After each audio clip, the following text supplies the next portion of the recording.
This was never just a love triangle, it was a cycle of erasure. Emma's tragedy begins long before the guns, the blood, or the Mafia war. She is the woman everyone learned to overlook by family, by class, by love itself. When her sister marries the man who once promised Emma forever, it feels like the final humiliation. But the story's real brilliance is this: the mob world does not create her transformation, it reveals it. In trying to silence a witness, they awaken a woman who is done disappearing. So get this. On Emma Carter's kitchen counter sits a wedding invitation, and it's a literal ticking time bomb. In shiny gold letters is her sister's name next to the groom's, Ryan Blake. This is the same dude Emma was head over heels for 3 straight years. The guy who promised her forever and then poof, vanished. And now he's about to marry Victoria, the golden child sister who has it all. As rain beats down on her tiny New York apartment, you can feel something inside her just snap. Little does she know, in 7 days, her entire reality is going to get flipped. And this betrayal, that's going to look like a walk in the park. Drop your city in the comments if you're ready for this. Let's see just how deep this rabbit hole goes. Our story kicks off now. The hospital smells like pure chemicals with a nasty hint of sickness underneath, a stench that sticks to you no matter how hard you scrub. Emma Carter's holding up the 4th floor nurse's station. Her back is shot and her feet are screaming in shoes that gave up the ghost 2 months ago. She's too broke to buy new ones. Emma, 412 needs fresh linens, Nurse Sandra Chen says, not even looking up from her charts. On it. Emma's body is on complete autopilot while her mind just floats away. Her favorite new party trick for escaping the prison she's stuck in.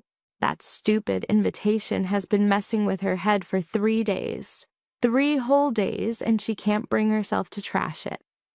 She shoves the linen cart down the hall, its wheels squealing like they're in pain. Honestly, every little noise is getting to her. The lights hum and flicker. A call button beeps non-stop. Someone's crying behind a closed door. Emma's a machine. She changes the linens, checks on 2 post-op patients, tops off 3 water pitchers, and helps an old guy to the bathroom. Her shift finally ends at 11 p.m., a full 12 hours later. Then her supervisor, Margaret, asks if she can cover part of tomorrow's day shift. "We're just so short-handed," Margaret says, putting on her best sad face, totally expecting a yes. "Just 4 hours?" Emma's brain is already crunching the numbers. Rent's due in 6 days. The power bill is screaming at her. "Yeah," she hears herself say, "I can do that." "You're a lifesaver." Emma's not so sure about that. Most days, she's barely keeping her own head above water. She heads down into the subway station, which is practically a ghost town. A few random people are scattered around, all following the unwritten rule of late-night travel in New York. Nobody makes eye contact. Everyone's invisible, and that's just how they like it. Emma has totally perfected the art of not being seen. She's had a lifetime of practice, after all. The train screeches into the station, blasting out a wave of gross, stale air. She collapses into a seat in the back and just closes her eyes. 20 minutes of sweet, sweet nothingness. But that invitation is in her bag, a heavy weight she can feel in her bones. Her phone vibrates. It's a text from her mom. "Victoria needs your RSVP. The caterer needs the final head count." Emma just glares at the screen for a solid minute before locking her phone, leaving her mom on red. Emma's apartment building looks like it's held together by pure willpower and cheap coat of paint. The front door is always stuck. The 3rd floor lights are permanently out, and the elevator's been busted for 2 months. So Emma has to climb 5 flights, her legs shaking from pure exhaustion. Inside apartment 5C, she just drops her bag by the door without even turning on the lights. The streetlights outside give off just enough glow to see. She shuffles over to the kitchen, which is really just a corner of the main room, and pours herself a glass of tap water. The invitation is exactly where she left it, propped up against the salt shaker. Mr. and Mrs. Robert Carter request blah blah blah. At the wedding of their daughter, Victoria Ann Carter, to Mr. Ryan Christopher Blake. Emma's hand is shaking as she puts her glass down. Ryan Blake, 3 years. She sank 3 years of her life into that guy. All those nights talking till the sun came up, weekends exploring the city, quiet mornings in his gorgeous Tribeca apartment that his family's money paid for. She always felt like a total fraud there, like she was playing a part in someone else's life. "I love you," he'd told her, holding her face like she was fragile. "I don't care what my father thinks. You are what I want." Total lies. 2 weeks later, he started ghosting her calls. 4 months after that, Victoria comes home for Christmas with a new guy. Tall, handsome, loaded. It all happened so fast, she gushed, totally over the moon. Emma knew who it was immediately. Ryan looked at her just once during that whole dinner with a completely blank expression, and in that moment, she knew. He had made his choice. She wasn't the one. She never was. She should have gone nuclear, smashed a plate, exposed him right there in front of everyone. But instead, she just excused herself, went to the bathroom, and cried her eyes out without making a sound. Because that's what Emma does. She makes herself smaller. She eats her own pain. She vanishes. "Damn it," she whispers into the silent apartment. The word feels sharp, real. She says it again, louder this time. "Damn it. No one's there. No one cares." Emma grabs the invitation, fully intending to rip it to shreds, but her hands just won't do it. She slumps onto the old couch, a street find from 3 years ago, and just stares at the fancy letters until they get blurry. Her phone rings. She almost ignores it, but it's her sister. "Hello, Emma." "Finally! I've been blowing up your phone all day." Victoria's voice sounds like sunshine and money, like everything in her life is easy. "Did you see my text about the RSVP?" "Yeah." Emma's throat feels tight. "I have to work that weekend." "What?" "No, Emma, it's my wedding. You have to be there. You're my maid of honor." "I never said I would be." "Well, of course you are. You're my sister. Who else would I ask?" Victoria lets out this little laugh, the kind that always makes Emma feel like she's on the outside looking in. "Besides, Mom already ordered your dress. It's stunning, champagne-colored. It is one day. Surely they can get by without you for one day." Emma's dying to just say no, to tell Victoria the whole disgusting truth, to finally see that perfect composure crack. "I will see what I can manage," is what comes out instead. "Perfect. I knew you'd come through. Oh, and we have the final fitting on Tuesday. Can you be there? 6 o'clock at that boutique in Soho." "I work until 7. "Then leave early, Emma, please. This is my wedding." Victoria's voice gets that sharp edge, the one that comes out when she doesn't get her way. "I need you there." "No," Emma thinks. "You need a prop to make you look even better. That's all I've ever been." "I'll try," she says. "Great. Love you, sis." The call ends before Emma can even think of a reply. She just sits there in the dark, phone still pressed to her ear, imagining what it would feel like to just set her entire life on fire. The next morning shows up way too early and with zero chill. Emma's alarm screams at 5 a.m. She drags herself into the shower, letting the water get so hot it stings until the tiny water heater gives out. She throws on the same scrubs she washed last night and chokes down a protein bar that tastes like dust.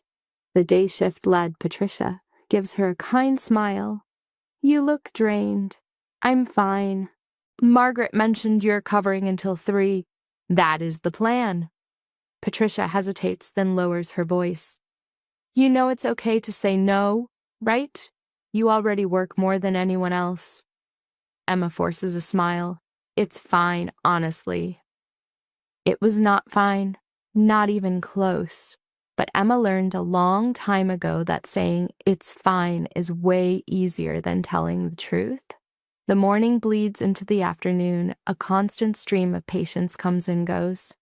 Emma changes beds, fills out charts, hands out meds, and holds hands with people who are scared and alone. She's good at this part, being invisible, being useful.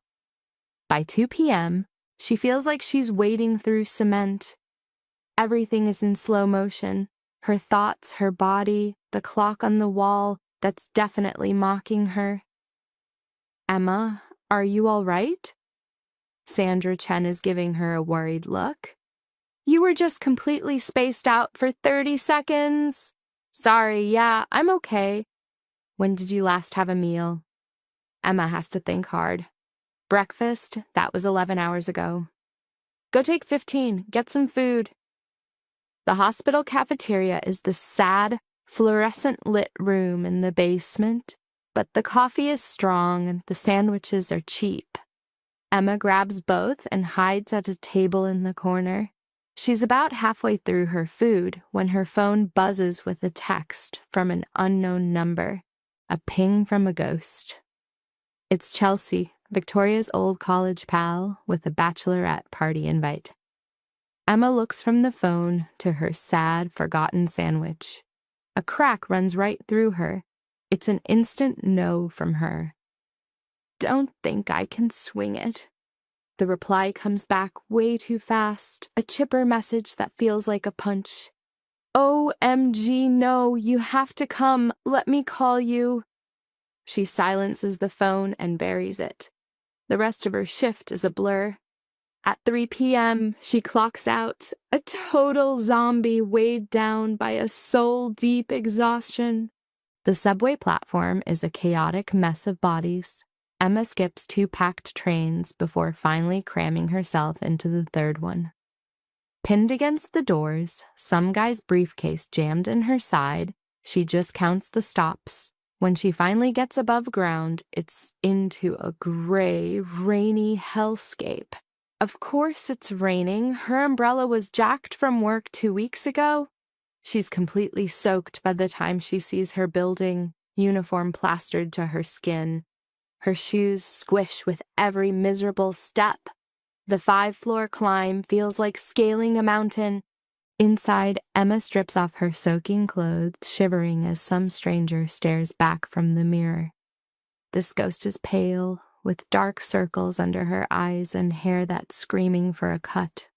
A little too bony here, a little too soft there. When did she start vanishing? The shower is freezing, the water heater's dead again, so she throws on sweatpants and her ex Ryan's old university shirt. She knows she should have burned all his stuff. Instead, she wears his memory. Dinner is instant ramen, shoveled down right out of the pot. From her window, she spies on a completely different life. A family having dinner. Mom, dad, 2 kids. You can practically hear the laughter. A hand gently wipes a kid's messy face. Emma turns away. The night ahead is a massive empty void. The TV is just flickering lights, and the book she's trying to read is just gibberish. So she just lies on the couch, staring at the ceiling, listening to the building's greatest hits. Footsteps from upstairs, a muffled fight in Spanish, and a bass line thumping through the floor. At 10 p.m., with sleep nowhere in sight, she decides to make a holy pilgrimage to the 24-hour bodega. She needs the basics: milk, bread, any excuse to actually exist for a minute. Maybe the walk will knock her out. The streets are dead for a Friday. The rain sent everyone running.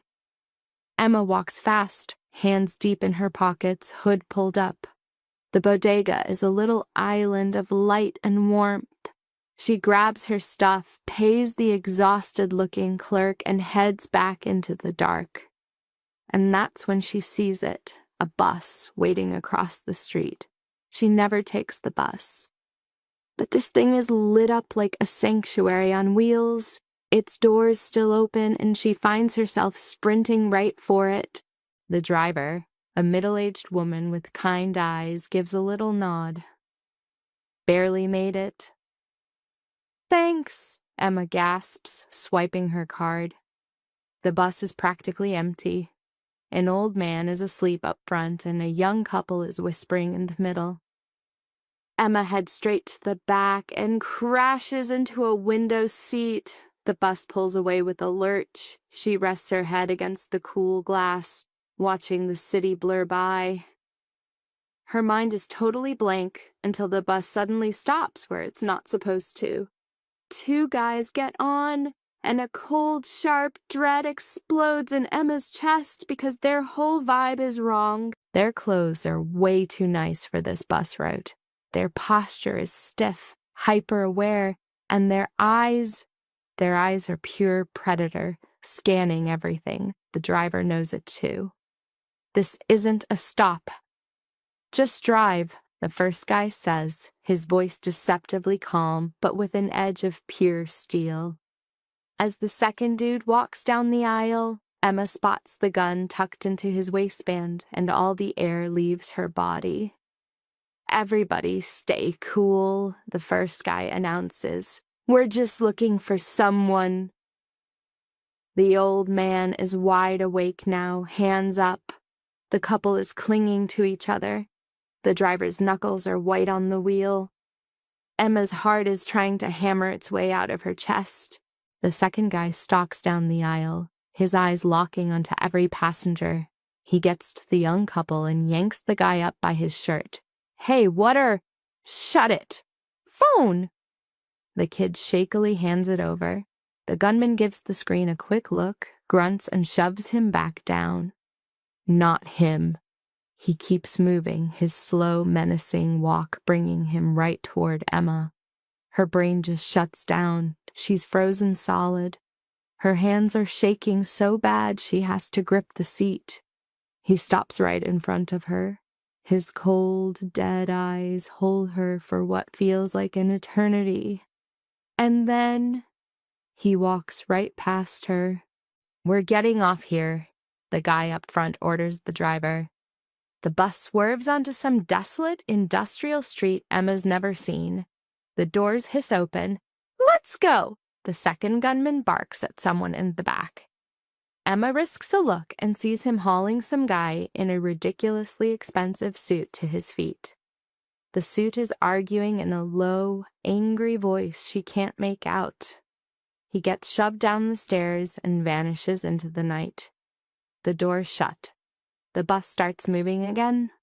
The silence is deafening until the old man up front starts to quietly sob. The driver pulls over at the next real stop. "Everybody out," she says, her voice shaking. "I have to call the cops." Emma practically falls off the bus, her legs feeling like they belong to someone else.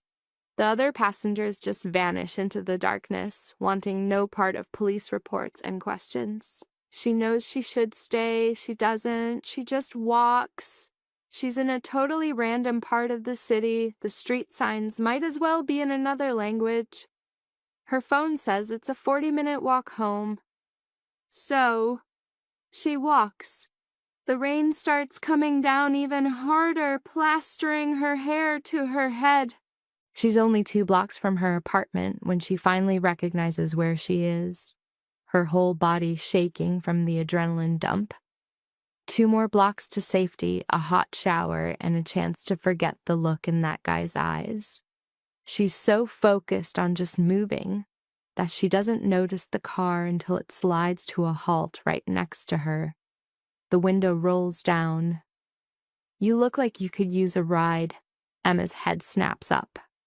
The driver is a man in his 40s, dark hair with silver streaks, and eyes that see way too much. He's wearing a suit that costs more than her yearly rent. And he's looking at her with an intensity that makes her feel like the last person on earth. "I'm fine," she says on autopilot. "You're drenched. It's 1 a.m, and you're in a neighborhood you clearly don't know." His voice is smooth, with some kind of accent she can't place. "Let me give you a ride." "No, thank you." I insist. The way he says it makes it clear this isn't a negotiation. Her heart starts pounding all over again. "I said no." The man stares at her for another long second, then gives a slow, deliberate nod. "Fine, but take this." He holds out a business card. "In case you change your mind." She flat out ignores it, turns and walks away faster. She hears the car's quiet hum as it finally leaves. She doesn't slow down until her building's front door is locked behind her. She keeps looking over her shoulder all the way up the stairs, a raw fear still clinging to her. Inside her apartment, she throws the deadbolt, slides the chain, and even wedges a chair under the doorknob just in case. Only then does she finally collapse onto the sofa, dripping wet and shaking uncontrollably. Her phone buzzes. Victoria, rejected. It buzzes again. Her mom, rejected again. A text comes through. "Emma Christine Carter, answer your phone. We need to talk." Emma just powers the whole thing off and lets it fall. On the counter, that wedding invitation sits, a pristine relic from a world that isn't hers anymore. With her eyes clamped shut, Emma tried to tune into her own breathing. Rain was pounding the city outside, where life was actually happening. People falling in love, building futures, just plain existing. But not Emma Carter. She was a ghost, sitting in the dark, wondering if she was even real. She wakes up on the couch, clothes still damp, a killer crick in her neck, shooting pain down her back. Morning light peeks through the blinds. For a split second, she forgets why she feels so broken, so empty. Then it all comes rushing back, the bus, the glint of metal, the man in that expensive-looking car. She gets up slowly, her stiff fingers fumbling with her soaked jacket. Her phone is right where she dropped it on the floor. She turns it onto a screen, exploding with 17 missed calls and 23 texts. Emma deletes every single one without reading them. The shower is ice cold, like always. She really needs to call the landlord about that water heater, but the freezing spray at least washes off the city grime. She throws on a fresh pair of scrubs, braids her wet hair, and catches her reflection. A total stranger stares back, pale, hollow, almost completely faded. "Get it together," she mutters to the reflection. When she gets to the hospital, it's total, controlled chaos. A huge pileup on the highway has flooded the ER, dragging in staff from all over. Emma spends the first 4 hours of her shift in a total haze, grabbing supplies, slapping pressure on wounds, and just trying to stay out of the way of the real pros. Around noon, things finally calm down enough for her to sneak out for a minute. She's by the employee entrance, sucking in exhaust fumes and trying to stop her hands from shaking when her coworker Sandra shows up. "I've been trying to call you." Emma pulls out her phone, realizing she silenced it after the whole bus thing. "Sorry, what's up?" Sandra has this weird expression, like she's worried, but also something else Emma can't name. "Someone's at the front desk asking for you." "Who is it?" "He wouldn't give a name, said it was urgent." A block of ice forms in Emma's stomach. "I'm not expecting anyone." Look, the car he's in costs more than I make in 2 years, Sandra interrupts. And he's got that vibe, you know? Like he's thinking about buying the hospital just for kicks. The main lobby is a mess of anxious family members and patients. Emma scans the room and spots him immediately. It's the guy from last night, casually leaning against the info desk like he owns the place. His eyes are glued to the elevators, and the second she steps out, they lock right onto hers. Her first instinct is to run. Her second is to call security. She does neither. Instead, she walks right toward him, her heart pounding in her ears, stopping just out of his reach. How did you find me? A slight smile plays on his lips, but it doesn't reach his eyes. It's crazy how easy it is to find someone if you just know where to look. That's not an answer. No, he agrees. It's not. Up close, the guy is even more intense. Insane cheekbones, a jawline that looks like it was carved from rock, and eyes the color of a stormy ocean. A tiny scar cuts through his left eyebrow, a small imperfection that just makes him look sharper. What do you want? Emma demands. Just wanted to make sure you got home okay. I'm fine. You can leave now. Can we talk somewhere a little more private? No. His smile gets a tiny bit wider. You're cautious. That's smart. I'm leaving, Emma says, turning her back on him. His hand snaps out and grabs her wrist. The grip isn't rough, but it's unbreakable, stopping her cold. 5 minutes, that's all I'm asking for. Emma looks down at his hand on her arm. His hands are huge, with scarred knuckles that tell stories of hitting walls, or maybe people. Let go of me. He does, instantly, holding his hands up like he's surrendering. I'm not here to hurt you. Then why are you here? 'Cause I think you saw something on that bus last night. His voice drops, a low murmur just for her.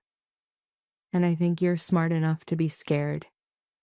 Emma's mouth is suddenly bone dry. I don't know what you're talking about. Yeah, you do. He reaches into his coat. Emma flinches back as he pulls out a simple business card. My name is Adrian Castellano. If anyone asks you about yesterday, if anyone approaches you, if anything feels off at all, you call me immediately. She stares at the card. It's thick, expensive paper with just a name and a number embossed on it. Why would I call you? Because the other guys on that bus are not the kind of people you want attention from.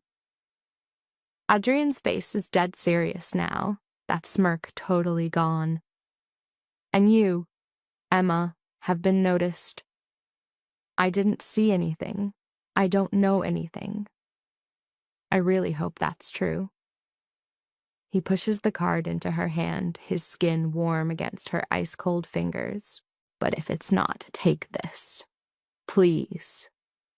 Emma has to fight the urge to throw the card in his face, to demand answers, to just scream about how her life is already a dumpster fire and she doesn't need some mysterious dude to make it worse. Instead, she shoves the card in her pocket and walks away without a second glance. She can feel him watching her, like a physical weight on her back, until the elevator doors close. The rest of her shift is a complete blur of boring tasks and racing, paranoid thoughts. Who is Adrian Castellano? How did he find her? What the hell does noticed mean? By the time she clocks out at 7, she's completely frayed. The subway ride is a nightmare of paranoia, where every single person looks like a threat. The second she gets her apartment door bolted, she just collapses against it, pressing her forehead to the cool wood. That business card is a hard square in her pocket. She pulls it out, stares at it for a solid minute, then shoves it in a drawer like she can bury the whole damn memory. Her phone rings. It's her mom again. This time, Emma actually answers, "Hello, Mom." "Emma, thank God, I've been going out of my mind. Victoria said you're ignoring all the messages about the dress fitting, and Chelsea said you're bailing on the bachelorette party." "Mom, I have a job. I can't just drop everything."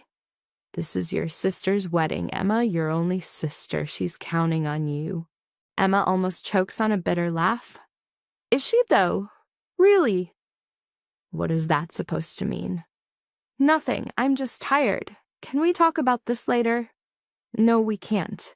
The wedding is in 3 weeks. 3 weeks, Emma. You need to get yourself together." And with that, something inside her just snaps. Maybe it was the exhaustion. Maybe it was the terror still coiled in her gut from the bus and Adrian Castellano's creepy warning. Or maybe it was 3 years of swallowing pure misery. "You want to know why I haven't RSVP'd? Why I'm not pumped to be Victoria's maid of honor? Ryan was my boyfriend for 3 years, and then he just ghosted me. No calls, no texts, he just vanished. And 4 months later, he shows up at Christmas dinner with Victoria on his arm." Dead silence on the other end of the phone. "You knew," Emma whispers. "This whole time you knew, didn't you?" Her mom's voice, when it comes back, is super tight. "Ryan made his choice, Emma. He chose someone he could build a real future with. Someone from his world. Someone who isn't me. Victoria is successful. She's beautiful. She's everything I'm not. Yes, Mom, I get it. I always have." "That's not what I meant." "Yes, it is." Emma's voice cracks. "It's always what you've meant. I'm the daughter who couldn't get into a good college. The one making minimum wage, cleaning up after people, the family embarrassment." "Emma, don't be so dramatic. I have to go. Don't you dare hang up on—" Emma kills the call and shuts her phone off completely. Then she marches to the kitchen, grabs the wedding invitation off the counter, and starts ripping it to shreds. She tears it into tiny pieces like confetti. It feels good, not great, but good. She's sweeping the little scraps into a dustpan when there's a sharp knock at her door. Emma freezes. Nobody ever knocks on her door. She has no friends to just drop by. She doesn't know her neighbors. Packages get left downstairs. A second knock, harder this time. She tiptoes to the door and looks through the peephole. There's a guy in the hall. It's not Adrian Castellano. This one is younger, with a harsh buzz cut and a body built from years in the gym. "Emma Carter," his voice rumbles through the door. She doesn't make a sound. "I just have a couple of questions about what you saw last night. On the bus." Ice spreads through her body. "It won't take long. Nothing to worry about." But her instincts are screaming that this is bad. A cop would have said he was a cop. Another witness wouldn't have tracked her down to her apartment. Adrian's warning echoes in her head. "If anything feels wrong, you call me." Emma backs away from the door, holding her breath. The dude started knocking again, way harder this time. Then she heard him muttering to someone else. Great, there were 2 of them. Footsteps faded down the hall. She was counting seconds, waiting 5 minutes, then 10. Finally, with shaky hands, she grabbed Adrian's card and made the call. He answered before it even finished 1 ring. "Emma, how'd you know it was me?" "I was waiting for you. Tell me what's up." She unloaded everything. The guy at her door, his questions, the gut feeling that screamed, "Danger." The words just spilled out in a panicked mess. But Adrian listened in dead silence. When she was done, there was a sharp pause. "Lock your door. Don't open it for anyone. I'm sending someone to you right now. Someone? What? Emma, listen, and listen good. The guys who snatched that man off the bus work for a major player, someone who hates loose ends, and right now you're a loose end. Her legs turned to jelly. She just collapsed on the couch. I didn't see anything. I don't know anything. I know, he said, but they don't, and their hunt won't stop until they're sure. His voice softened a bit. I can protect you, but you have to trust me. Can you do that? Emma saw her empty apartment, her dead-end job, her family who saw her as a burden. She saw a lifetime of being invisible, of not existing, of being wiped away. Why do you care? She asked. Adrian paused for a second. I don't have that answer yet, but I do. The raw honesty in his voice totally threw her. It was like he was just as surprised by his own words as she was. Okay, she whispered. A black SUV is pulling up to your building as we speak. The driver's name is Marcus. He's taking you to safety. Where? To me? Emma drifted over to the window, checking the street below. Just like he said, a dark SUV with tinted windows was idling at the curb. As she watched, a guy got out, broad shoulders, dark-skinned, in a suit that was fighting for its life to contain him. I see him. Good, grab a bag. Only the essentials. You won't be coming back here for a while. The reality of her situation finally hit her like a truck. Adrian, I have a job. I'll handle it. Trust me. Emma wanted to fight back, to call this whole thing insane, to say no to running from her own life on the word of a guy she met once in a rainstorm. But she pictured the man at her door, remembered the feel of the gun on the bus, and saw the warning in Adrian's eyes. Give me 5 minutes, she said. She packed a bag on autopilot, grabbing jeans, shirts, underwear, the one nice dress she never got to wear, her toothbrush, a phone charger, and the framed photo of her and her grandma from her nightstand. As a last thought, she grabbed Ryan's old t-shirt and shoved it in too. She had no idea why. Marcus was waiting for her in the lobby. The guy was even more of a unit in person, at least 6'4", with a scar on his neck and eyes that saw everything. Miss Carter, he said, his voice way softer than she expected. I'm Marcus Webb. Mr. Castellano sent me to ensure your safety. Yeah, he told me. Emma hiked the bag up on her shoulder. So where are we going? To a secure location. Please follow me. The SUV was slick and silent, the leather interior already warm. Marcus slid into traffic, his eyes constantly scanning the mirrors. Have you been with Adrian for a while? Emma asked, mostly to kill the crazy, tense silence. 8 years. What is it that he does exactly? Adrian, I mean. Marcus caught her eye in the rear view. He resolves issues. That's not an answer. It's the only one I'm allowed to give you, ma'am. They drove for 20 minutes, leaving her neighborhood behind for the heart of Manhattan. The buildings got taller, sharper, more ridiculously expensive. When Marcus finally pulled into an underground garage beneath a glass and steel tower, Emma's stomach was a solid knot of fear. The elevator needed a key card. Marcus swiped his and hit the button for the penthouse. Of course. The freaking penthouse. The door slid open into a scene straight out of a design magazine. We're talking floor-to-ceiling windows with a crazy view of the city. Modern furniture in shades of gray and white. Artwork on the walls that probably cost more than her entire life. Adrian was standing by the glass, phone to his ear. He turned as they came in, said a few quick, quiet words, and ended the call. Emma, I'm glad you came.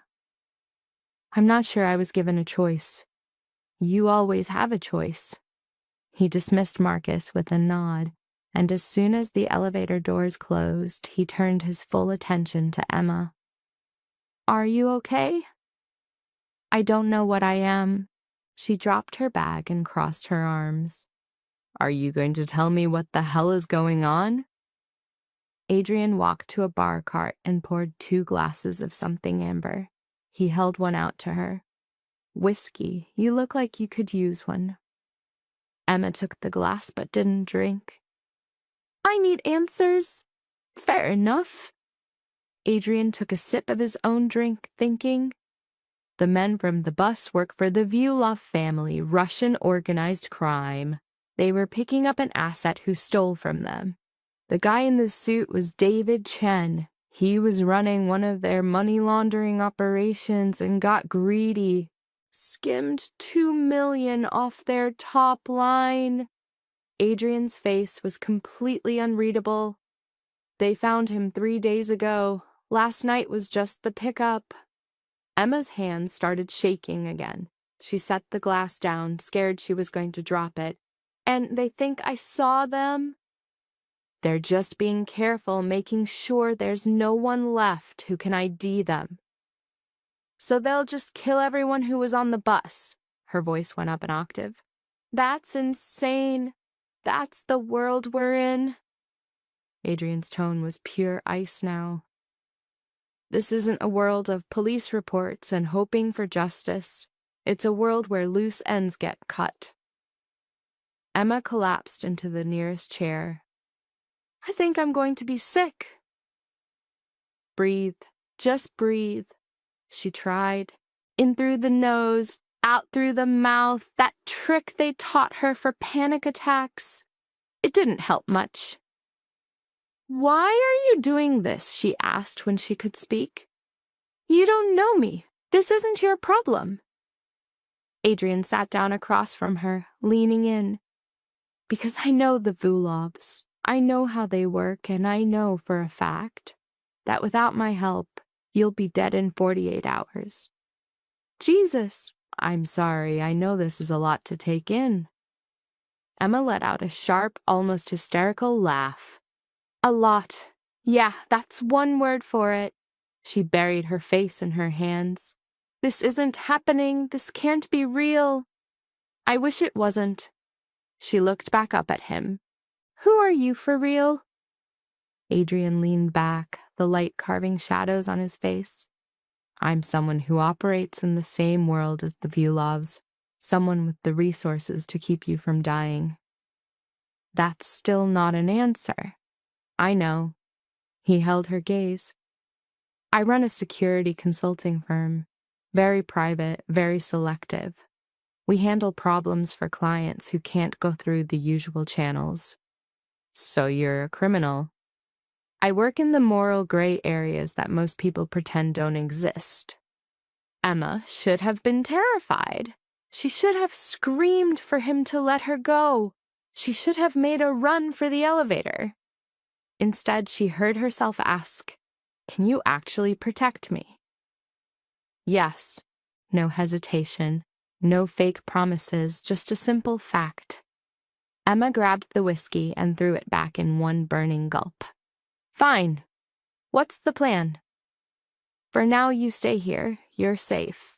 Marcus is in the building. I've got 2 more guys watching the entrances. The Vyulovs won't get to you. For how long? As long as it takes. I have a job, Adrian. A life, responsibilities. I already called your manager, told her there's a family emergency and you needed immediate leave. Your apartment is paid up for the rest of the year. Your bills are covered. Emma just stared at him. You don't have the right. I do. And I did. He got up and walked to the window, staring out at the city lights. Your old life put you in this mess. This new one will keep you breathing. You can't make that decision for me. You're right. I can't. He turned back to her. So you have to. Stay here. Be safe and give me time to handle the Vulovs or walk out that door. Go back to your apartment and just hope they decide you're not a threat before they find you. It wasn't a choice. Not really. They both knew it. Emma got up, her legs wobbly. Where do I sleep? Adrian's expression softened just a tiny bit. Second door on your left. The bathroom's stocked. I'm right down the hall if you need anything. She picked up her bag and walked toward the bedroom, but stopped in the doorway. Why did you stop for me last night? On the street? You could have just kept going. Adrian was quiet for a long moment. I'm not sure. You looked like you'd been through something awful, like you were desperate to be seen. He met her eyes. And I saw you. Emma felt her throat tighten up. She gave him a single nod and disappeared into the bedroom before she could start crying. The room was bigger than her entire apartment. A king-sized bed with crisp white sheets, a window seat with a view of the whole skyline, abstract art on the walls. Everything was perfect, expensive, and totally not her. Emma turned the lock, dropped her bag, and sank onto the bed. The mattress was ridiculously comfortable, a kind of soft that probably cost a fortune. Model. She stared at her dead phone like it was a bomb. Turning it on meant getting hit with a tidal wave of calls from her mom and angry texts from Victoria, a full-scale assault from the life she just torched. She hit the power button anyway. Boom. 43 missed calls, 61 texts. Emma scrolled through, completely numb. Her mom was spiraling. Victoria was furious. A few coworkers were checking in, and then a message from Ryan. Her thumb hovered over his name. Don't do it. Don't let it get to you. She opened it. I hear you told your mom on us. That's low, Emma. Victoria's really crushed. Can you just let us have our happiness? She read that garbage 3 times, a shard of ice forming in her chest. Her reply was one sentence. Go to hell. With shaking hands, she started cutting ties. His number nuked. Victoria's vaporized. Her mom's deleted.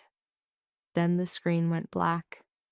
In the silence that followed, Emma could feel the city buzzing, a million people just living, totally clueless that her entire world had just turned to ash. She curled up on the sofa, still in her work scrubs, staring at a blank wall until her eyes burned. Sleep wasn't an option. She was trapped in a highlight reel from hell.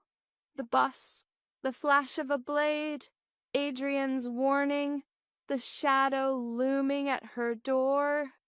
It was a nightmare on a loop. Just after midnight, a sound broke through the static. Footsteps, a faucet running, Adrian just moving around like nothing was wrong with the universe. Emma wondered what it felt like to be him, to move through life with that low-key authority, that insane power to say something and have it become law. She wondered what it was like to not feel invisible.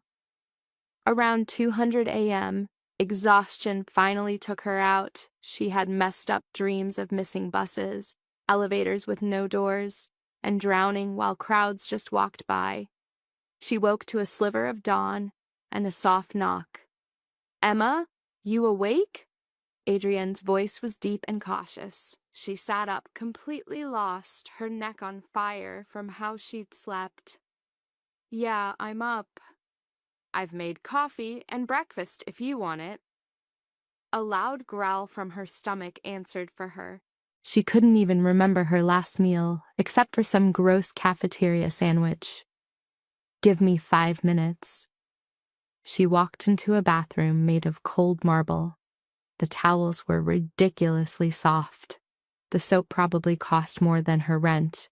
She tried to make herself look human and pretty much failed. Her hair was a disaster, her scrubs were a wrinkled mess, and the dark circles under her eyes looked like bruises. When she walked out, Adrian was in the kitchen. rocking jeans and a black t-shirt that fit him way too well, his hair still damp. He looked at her, and a tiny smile played on his lips. "You look exhausted." "Thanks." Every girl's dream compliment. That smile got bigger. "I mean, you look like you need to actually sleep.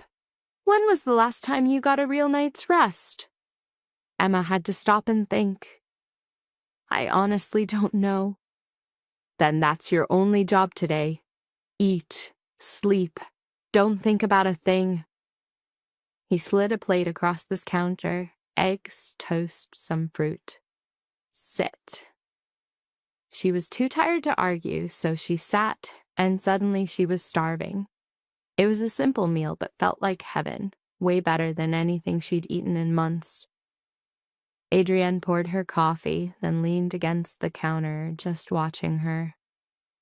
"What?" she asked with her mouth full.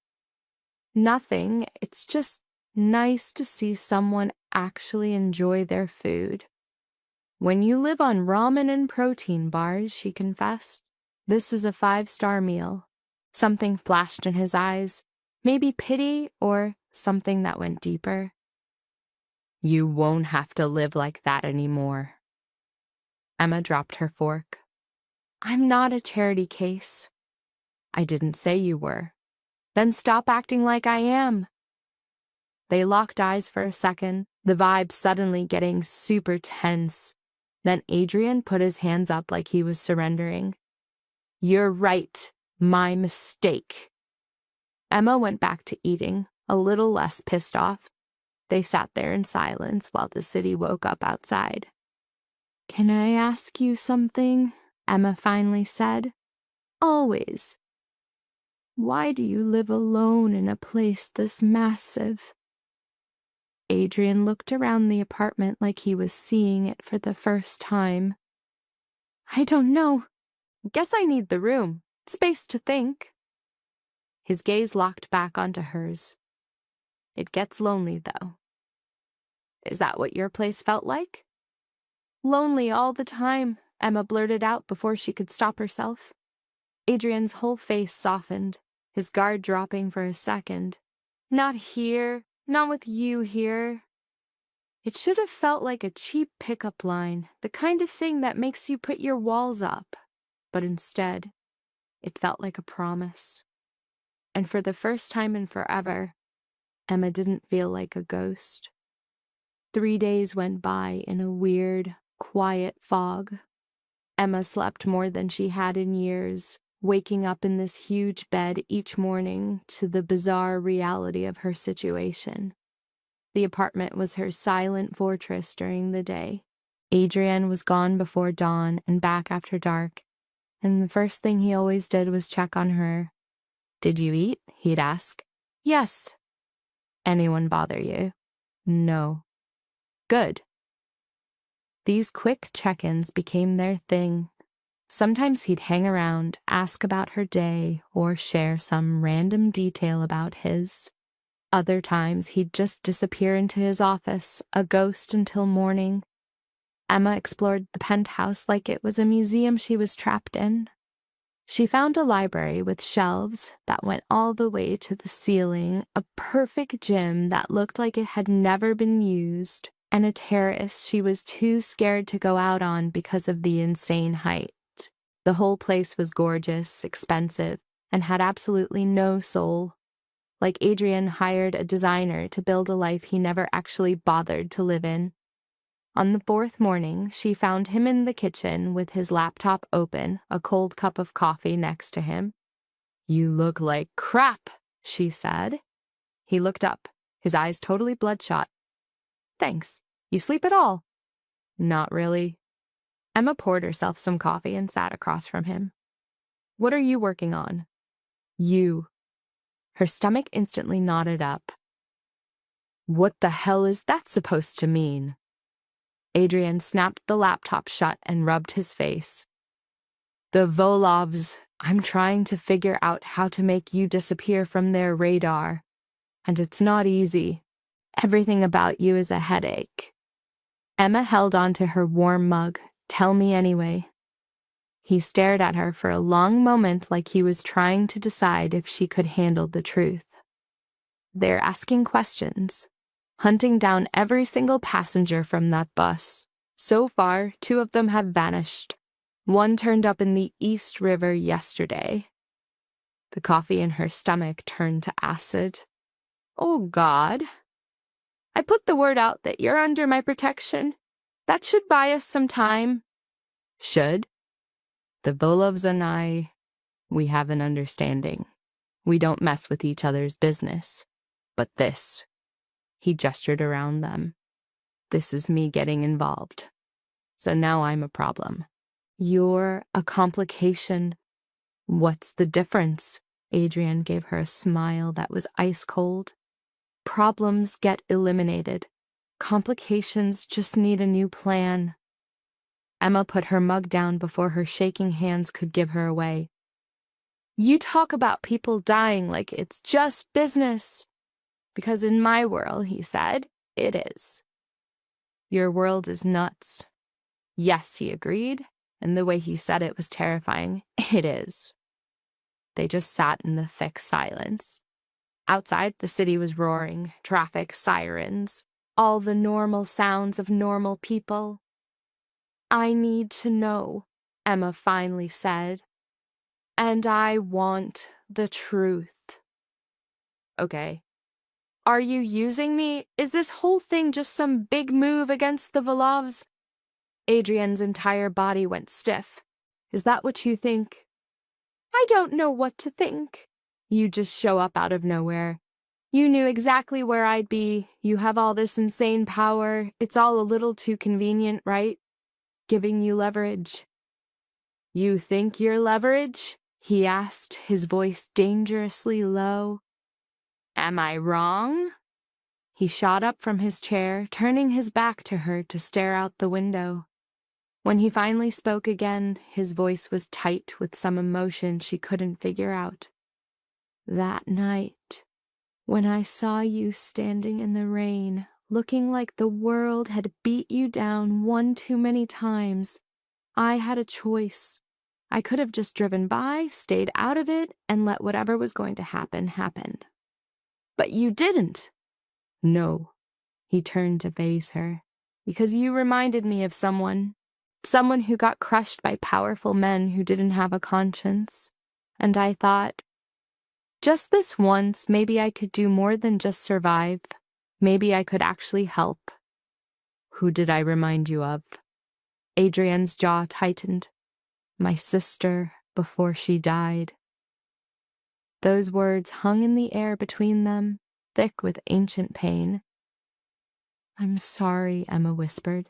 It was a long time ago. He walked back toward the table but didn't sit. The truth, Emma, is that you walked into my life at the worst possible time.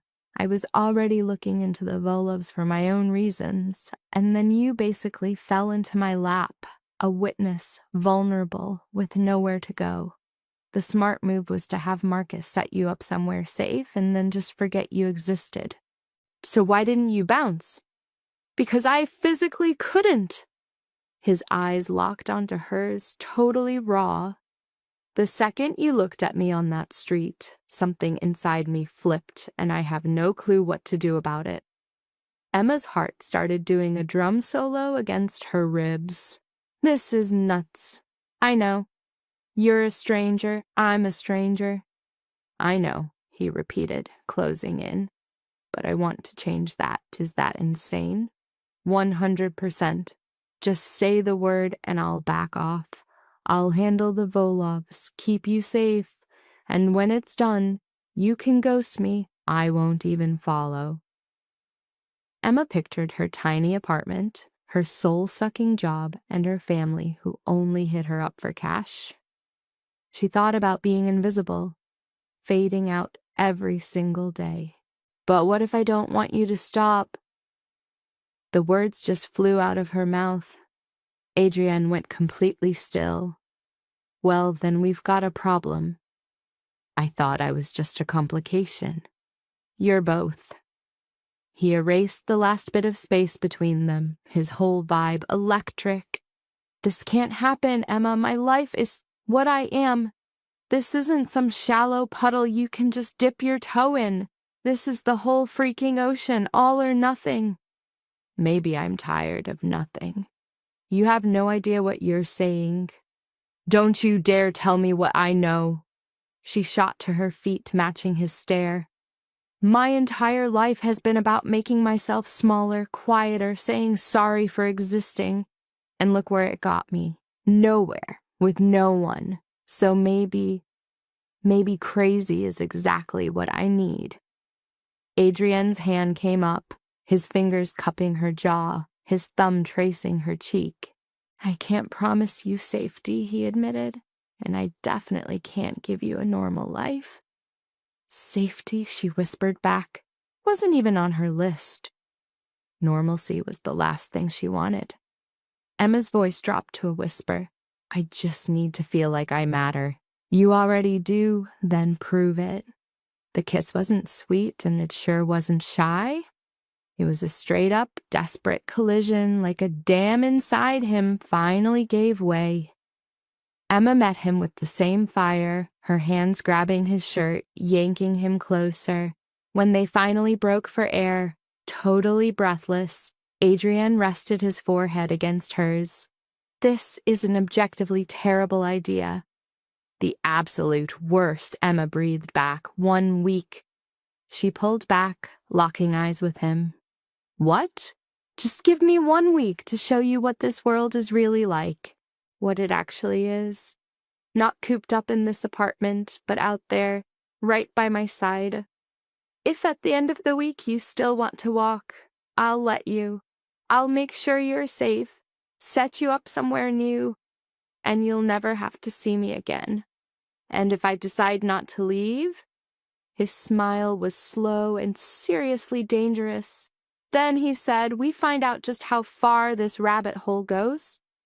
Emma knew the smart, logical answer was a hard no. Instead, she asked, so when do we start? Tonight? Adriana's phone buzzed. One look at the screen and his whole face turned to stone. I have to go handle something. Wait here. Marcus is downstairs if you need anything. What kind of something? The Volovs. I have a meeting with Dmitri. He's the head of the family.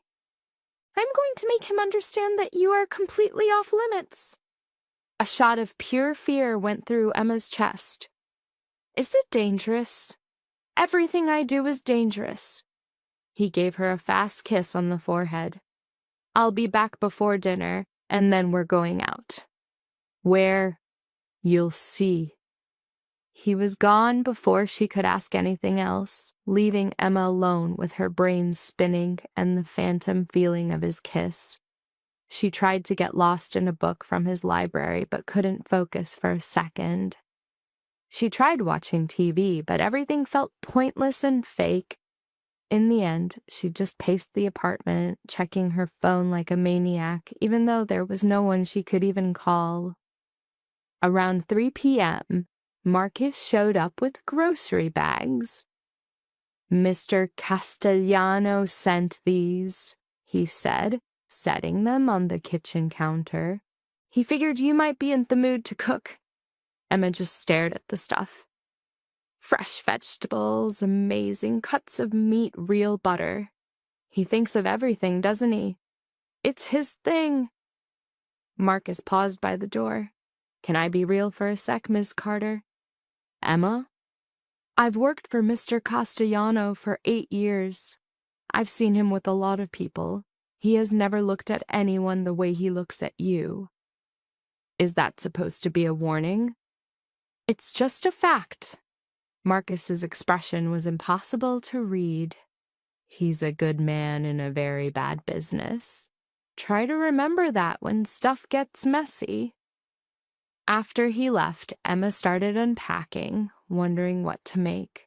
She wasn't some master chef. She'd never had the chance to practice in her tiny kitchen with its cheap gear. But Adrienne's kitchen was a professional's dream. packed with top-tier gadgets and perfectly sharp knives. She settled on pasta carbonara, simple, but classy. By the time Adrienne got back at 6:30, the whole place smelled like garlic and bacon, and a table was set for two. He stopped dead in the doorway, taking in the scene. "You cooked? Try not to sound so surprised. I've got a few tricks up my sleeve, so I'm seeing." He took off his jacket, loosening his tie. "How was your day?" "It was quiet. Nothing happened." "And your meeting with Dimitri?" Adrienne's face went completely blank. "It was productive. That's not a real answer. An agreement was reached. He'll leave you alone. In exchange, I owe him a favor." A cold knot twisted in Emma's stomach. "What kind of favor?" "The kind I'll deal with when it's time." He walked over to the table, pulling out her chair. "For now, let's just eat. This looks incredible." The pasta was decent, not mind-blowing, but solid. They ate and talked about random stuff, and Emma felt herself, against all logic, actually start to relax. Adrienne had this dry sense of humor that kept catching her off guard, and when he let out a real smile, it changed his entire face. After they ate, he disappeared into his room and came back holding a black dress. "This is for you," he said, holding it out. Emma took it, the expensive silk feeling cool in her hands. "Where are we going exactly?" "Dancing." "I can't dance. Neither can I." "We'll figure it out as we go." The dress fit her like it was custom made, which was impossible since Adrienne had never asked for her size. Emma stared at her reflection, barely knowing the woman looking back. The dress was simple but elegant, showing just enough to be tempting without being trashy. She found Adrienne in the living room, decked out in a suit that probably cost more than her yearly salary. He checked her out with a slow, appreciative look, his eyes getting darker. "You look amazing." A blush crept up Emma's cheeks. "You don't look so bad yourself." "Come on," he said, "we're going to be late."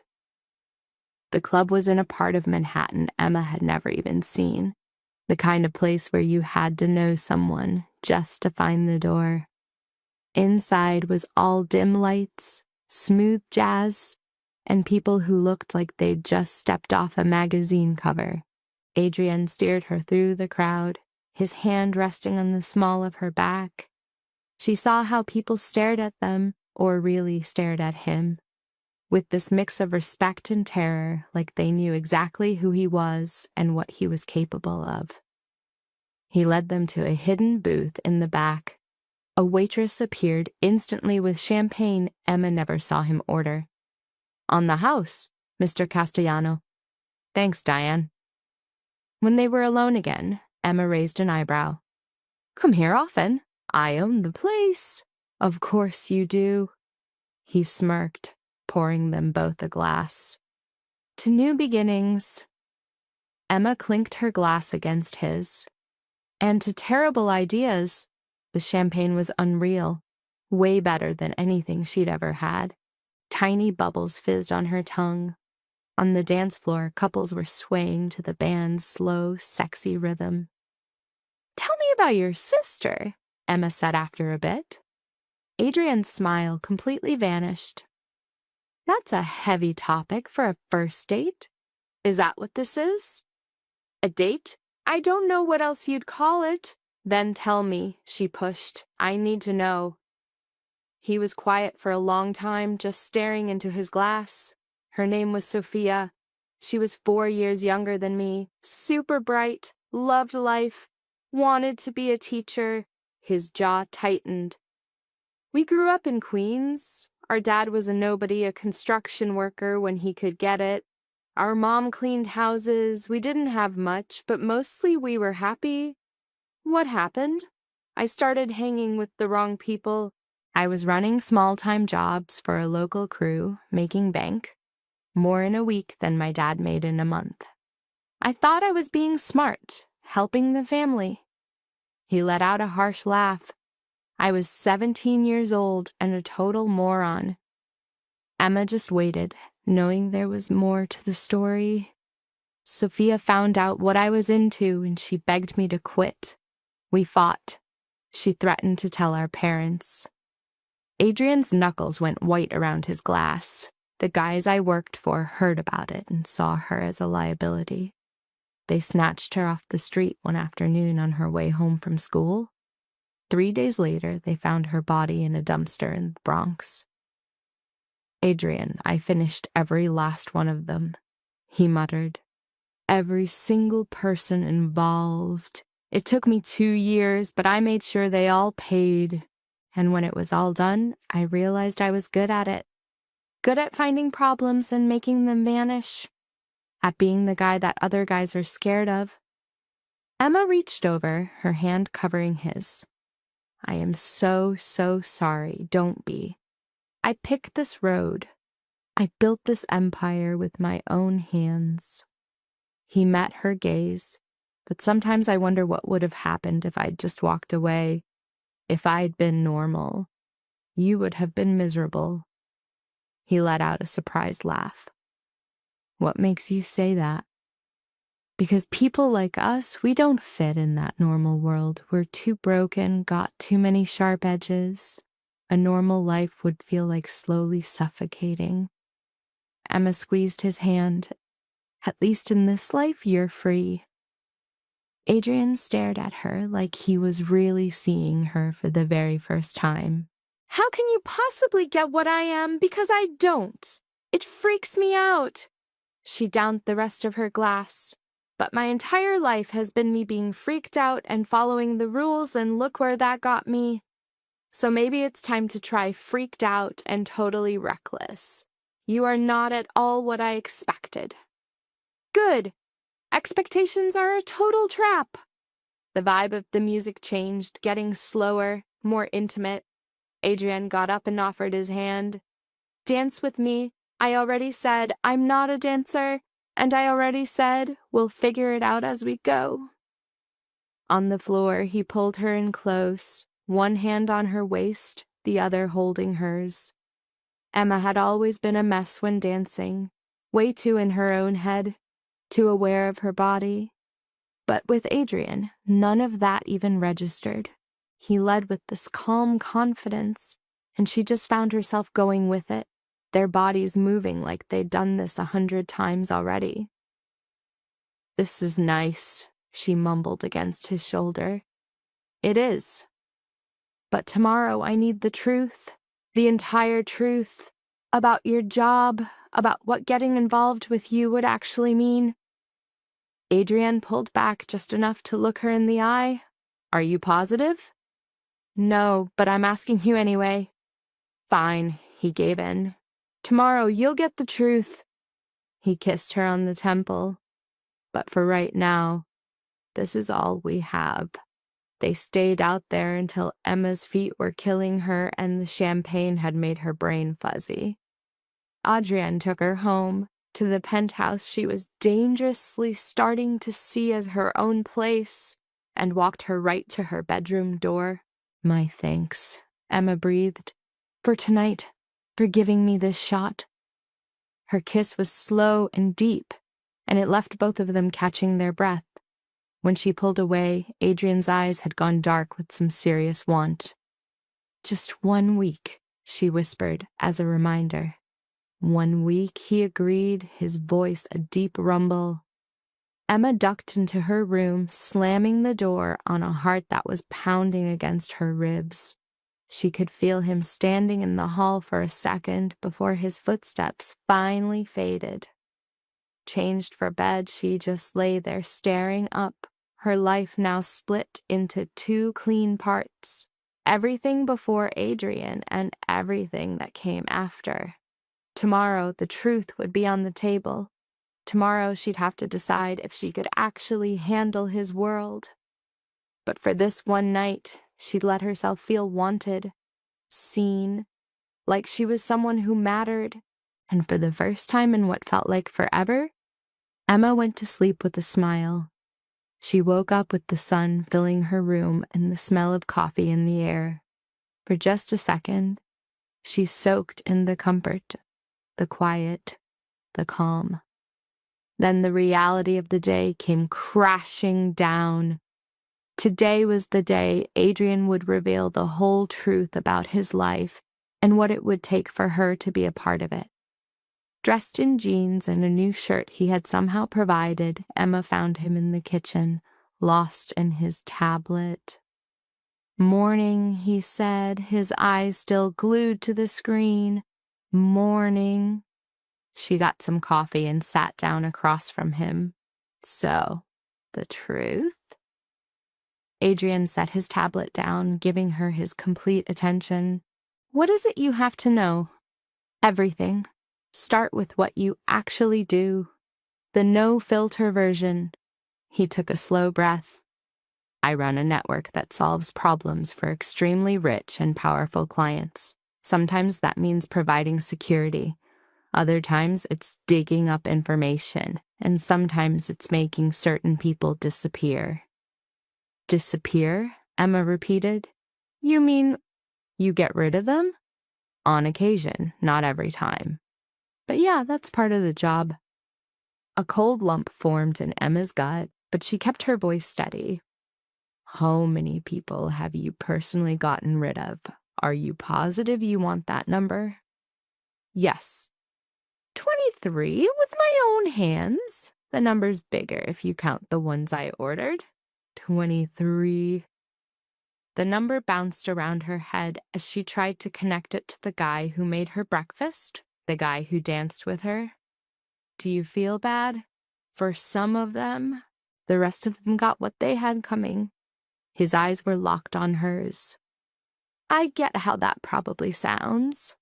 I know you're seeing a monster. I'm seeing someone complicated." "That's a nice way to put it." Emma held her mug like a lifeline. "Tell me about the Vulovs. What you did to make sure I was safe." "Dmitri needed to be sure you weren't a problem. I gave him your phone logs, your work schedule, your whole life story on a platter. I proved you were exactly what you look like. A regular person in the wrong place at the wrong time. And he bought it. He figured the favor I owed him was worth more than taking you out." Adrienne's expression went hard. "I made it crystal clear that if his people so much as touched you, I would burn his entire operation to the ground. You would have done it?" "Yes." The absolute certainty in his voice sent a shiver straight through Emma's soul. "What's this favor that he has on you?" "I don't know yet. That's how these deals work.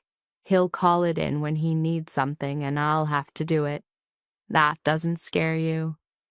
"Everything scares me, Emma. I'm just better at hiding it than most people." She looked at him from across the table, this guy who'd ended 23 lives, who ran a criminal empire, who had flipped her entire world upside down in under a week. "Why me? And don't give me that line about your sister. Why are you really doing any of this?" Adrian was quiet for a long moment. When he finally spoke, his voice was thick with emotion. "Because I saw you, and I saw someone that life had beaten up but who just refused to stay down. Someone who deserved way more than the world had ever given her. And I had this idea that maybe if I could help you, give you a real chance, it might start to balance things out. For all the bad I've done, all the darkness, maybe one single good thing could actually count for something." "I am not your ticket to redemption, Adrian." "I know. But you could be the reason I start looking for it." Emma's throat felt tight. She stood up and went to the window, staring out at the city spread out below. "If I stay, if I do this week and whatever comes next, what am I?" "You'd be someone who decided to actually live instead of just surviving. I'd be an accomplice to what you do." "Yes," he admitted quietly. You would. She whipped around to look at him. Then you need to get this. I'm not going to be some mob wife who pretends she doesn't know what her husband is up to. If I'm in this, I'm all in. I'll know your business, I'll have an opinion on it, and I'll probably drive you completely insane. A slow, real smile spread over Adrian's face. I'm counting on it. I'm serious. I'm not going to bend myself into a shape that fits your world. I would never ask you to. He walked over to her, closing the space and taking her hands. I'm into you exactly the way you are. The way you call me on my crap. The way you refuse to be scared. The way you see me as a man. Not just some creature of the night. But you are a monster. I know. But you see something else in me too. Something more. Adrian pulled her into a hug, resting his chin on her hair. 1 week. That's what we agreed. 6 days left for you to figure out if you can actually live with all this. Emma wrapped her arms around his waist, holding on like he was a life raft. What's the plan for today? I have a meeting this afternoon that I can't move. Come with me. See what my life is actually like. Is that safe? Marcus will be there, plus 3 other guys I'd trust with my life. You'll be safe. Emma pulled back to look him in the eyes. You're really gonna show me all the ugly stuff? You said you wanted honest. This is what it looks like. 2 hours later, Emma was in the back of Adrian's SUV. Marcus was driving, and they were heading to a warehouse in Brooklyn. She was in a different outfit now. Dark jeans and a leather jacket he'd produced out of thin air, with heeled boots that made her feel a little dangerous. You look terrified, Adrian observed from beside her. I am. Good. Fear keeps you sharp. He squeezed her hand for support. Stay right next to me. Don't say a word unless I introduce you. And if I give you the signal to leave, you go with Marcus immediately. No arguments. You're really selling this experience. A small smile touched his lips. I just need you to know what you're walking into. The warehouse was a total underworld cliché, gray, industrial, and radiating bad vibes. Marcus pulled up to a side entrance where a couple of guys in suits were on watch. They gave Adrienne a respectful nod and made a point of not even looking at Emma. The inside was a weird setup, looking like an office with desks and computers where people were working silently.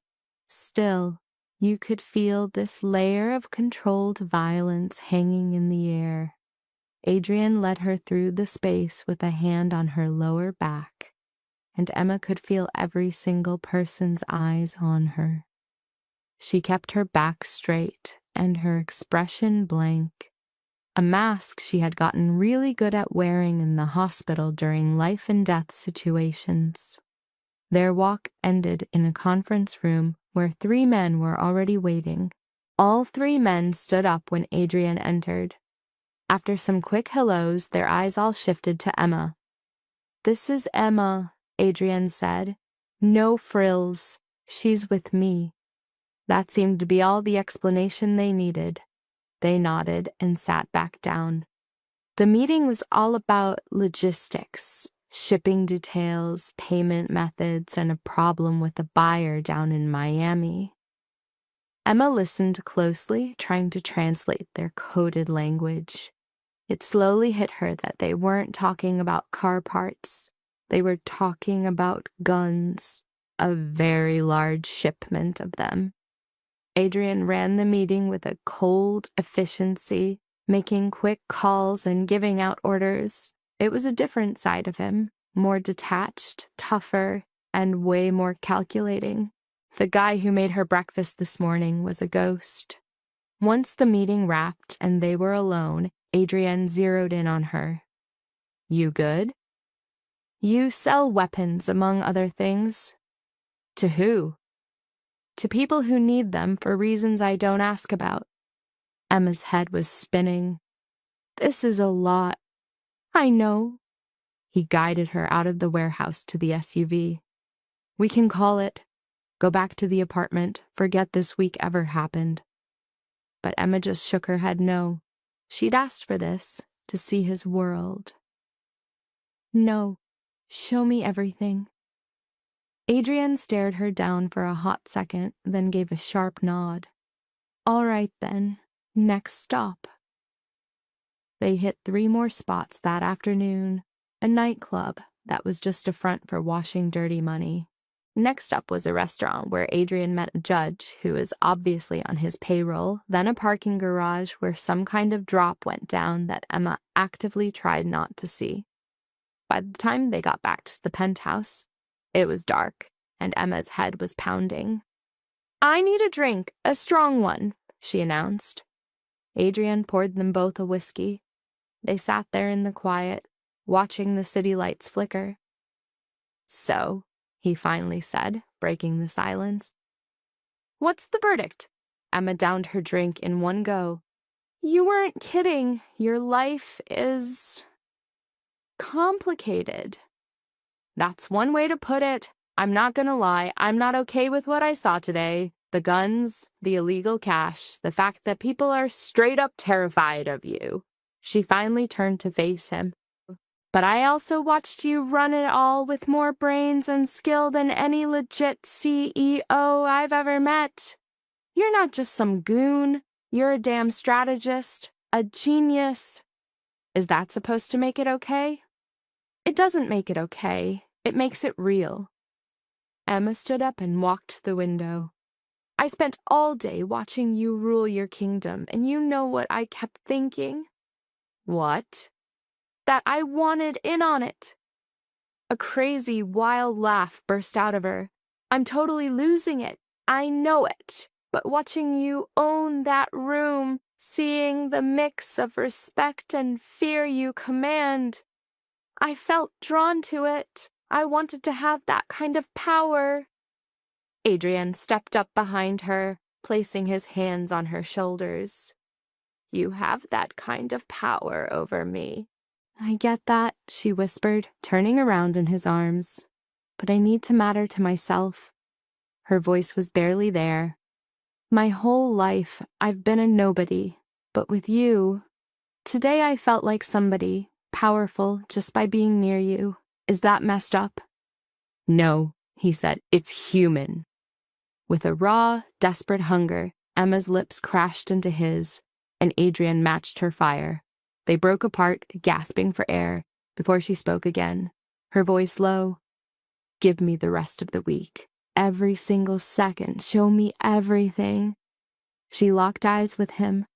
Adrian, I'm not some fragile doll. I won't break. Show me your entire world, and then I'll decide if I can handle it. His eyes bored into hers. You sure about that? No, she admitted, but I'm walking into fire anyway. A real warm smile finally cracked through his armor. You're here to totally wreck my world, aren't you? Probably. Good, he breathed, kissing her on the forehead. I could use a little chaos. Over dinner on the terrace, something new sparked between them. Emma, no longer dizzy, talked about small things and big truths. Adrian, in return, told her about growing up in Queens, his first gig for a guy named Vincent Romano, and the exact moment he realized he was capable of violence. Emma talked about her own baggage, a family who only saw her as a letdown, the betrayal from Ryan and Victoria, and the wedding invite that kicked this whole thing off. You still love him? Adrian asked, his voice quiet. No, she admitted, staring out at the city. I don't think I ever did. I was in love with the idea of being loved by someone like him. I was so desperate to be seen. I never realized he wasn't even looking. None of them ever really saw you, he said. But I do. I know. She reached out and took his hand, their fingers intertwining. That's what scares me the most. A peaceful silence fell over them as the city lights blurred together, and a bone-deep exhaustion took over Emma. At her door, Adrian gave her a quick goodnight kiss, and she crashed into a sleep filled with images of guns and cash, and the addictive feeling of power. Only 4 days left. 4 days to figure out if she could actually live in Adrian Castellano's world. But as she fell asleep, a deeper truth hit her. The choice was already made. It was done with that first kiss when she begged him to show her everything. She was in way too deep to ever come up for air.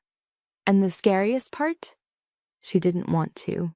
The next morning, Emma was jolted awake by her phone vibrating like crazy. She'd had it on silent for days, trying to block out the world, but turned it on out of habit last night. Now it was buzzing with a call from a blocked number. She hesitated for a second, then on a whim she answered. "Hello, Emma Carter." The voice was a woman's, all business and zero warmth. "Who is this?" "My name is Detective Sarah Chen, NYPD. I need to ask you some questions about an incident on a city bus about a week ago." A chill shot through Emma's body.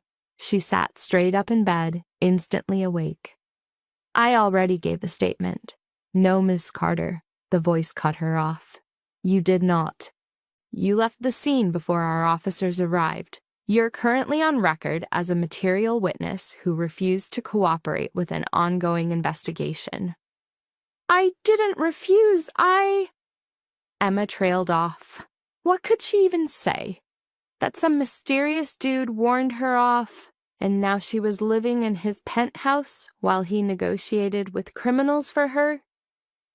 "I'd like you to come down to the precinct today to clear a few things up." "I don't know if that's possible." "That wasn't a request, Miss Carter." The line went dead.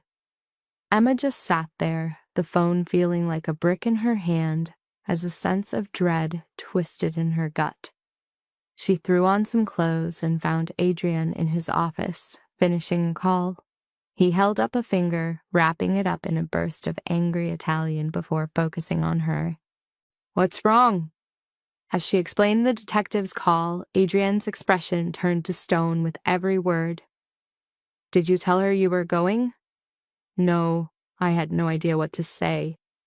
He stood up, whipping out his phone and stabbing at the screen. "Detective Sarah Chen, you said?" "Yeah. How did you—" "I'm handling it." He made another call, his voice again sharp and commanding in Italian. After he hung up, he looked back at Emma. "You're not going to talk to her. You're not going to talk to anyone from the NYPD. If they call again, you don't answer." "Adrian, I can't just ignore the cops." "You can," he shot back, "when they're fishing. Chen isn't investigating the bus incident. That case was closed 3 days ago when their main suspect turned up dead in New Jersey. She's after someone else." "Who?" "Me." Adrian paced over to the window, his whole body tense. "Somebody must have tipped her off that you're staying with me. Now she's trying to use you to get to my business." A sick feeling churned in Emma's stomach. "So this is my fault. I'm your weak spot." "No, you're the person they think they can scare." He turned, his eyes softening just a little. "But they're wrong. You don't know anything that could actually hurt me, and even if you did, you wouldn't talk." "How can you be so sure?" "Because you're still here," he said, plain and simple. "Because you chose to see my world instead of running from it. Because you're way stronger than they'll ever know." And Emma wanted so badly to believe him. She wanted to feel that rock-solid confidence he had, but instead she just felt like she was drowning. "What if they arrest me for obstruction?" "They won't." "You can't guarantee that." "Yes," he said, his voice leaving no room for argument. "I can." Adrian's phone buzzed, and as he glanced at the screen, his jaw clenched. I have to handle this. Stay here. Don't answer your phone. Don't open the door for anyone but Marcus. Where are you going? To make sure Detective Chen understands that you are off limits. A jolt of pure fear shot through her. What does that mean, Adrian? You can't just go after a cop. I'm not going to hurt anyone. I'm just going to have a conversation. He kissed her, quick and already halfway out the door. Trust me. Then he was gone, leaving Emma alone with the chaos in her head and the sick feeling that she had just made things 1,000 times worse. She tried to distract herself with breakfast she had no appetite for and a book she couldn't focus on. Anything to stop her thoughts from spiraling. It was pointless. By noon, she was a prisoner in the fancy apartment, pacing and jumping at every little sound. At 1 p.m., Marcus showed up with lunch she knew she wouldn't eat. He's fine, Marcus said, easily picking up on her panic. The boss knows how to deal with the cops. Does he? This seems like a great way to end up in jail for life. Mr. Castellano isn't the one who does time, Marcus said deadpan. The people who cross him do. Emma could only stare at him. And that's supposed to make me feel better? It's supposed to make you understand who you're with. Marcus set the food down. Look, I get it. You're scared. This life is terrifying. But Adrian is the king of this jungle, and this jungle is all about survival. Stick with him, you survive with him. Unless I stop being useful. You're not a liability, he stated, his voice dropping. You're the only soul in 8 years I've seen him give a damn about. Marcus headed for the door. That makes you the single most protected asset in this entire city. After he left, Emma stared out at the city below. So many people with their normal lives and normal problems. She could have been one of them. She should have been. Instead, she was waiting for a dangerous man to return from strong-arming a detective for her. Her phone buzzed again. It was Detective Chen. Emma hit ignore, then blocked the number. 10 minutes went by and it rang from a new number. She blocked that one too. The third time, Emma finally caved, her voice strained.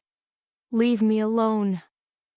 Miss Carter, I'd seriously rethink that.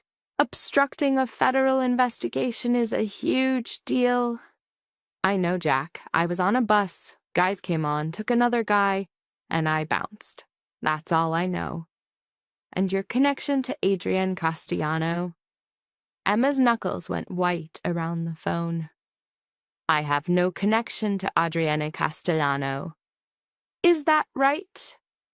My intel says you've been living at his private penthouse for the last week. Some story, huh? A nursing assistant who can't make rent is suddenly living with one of New York's most infamous men.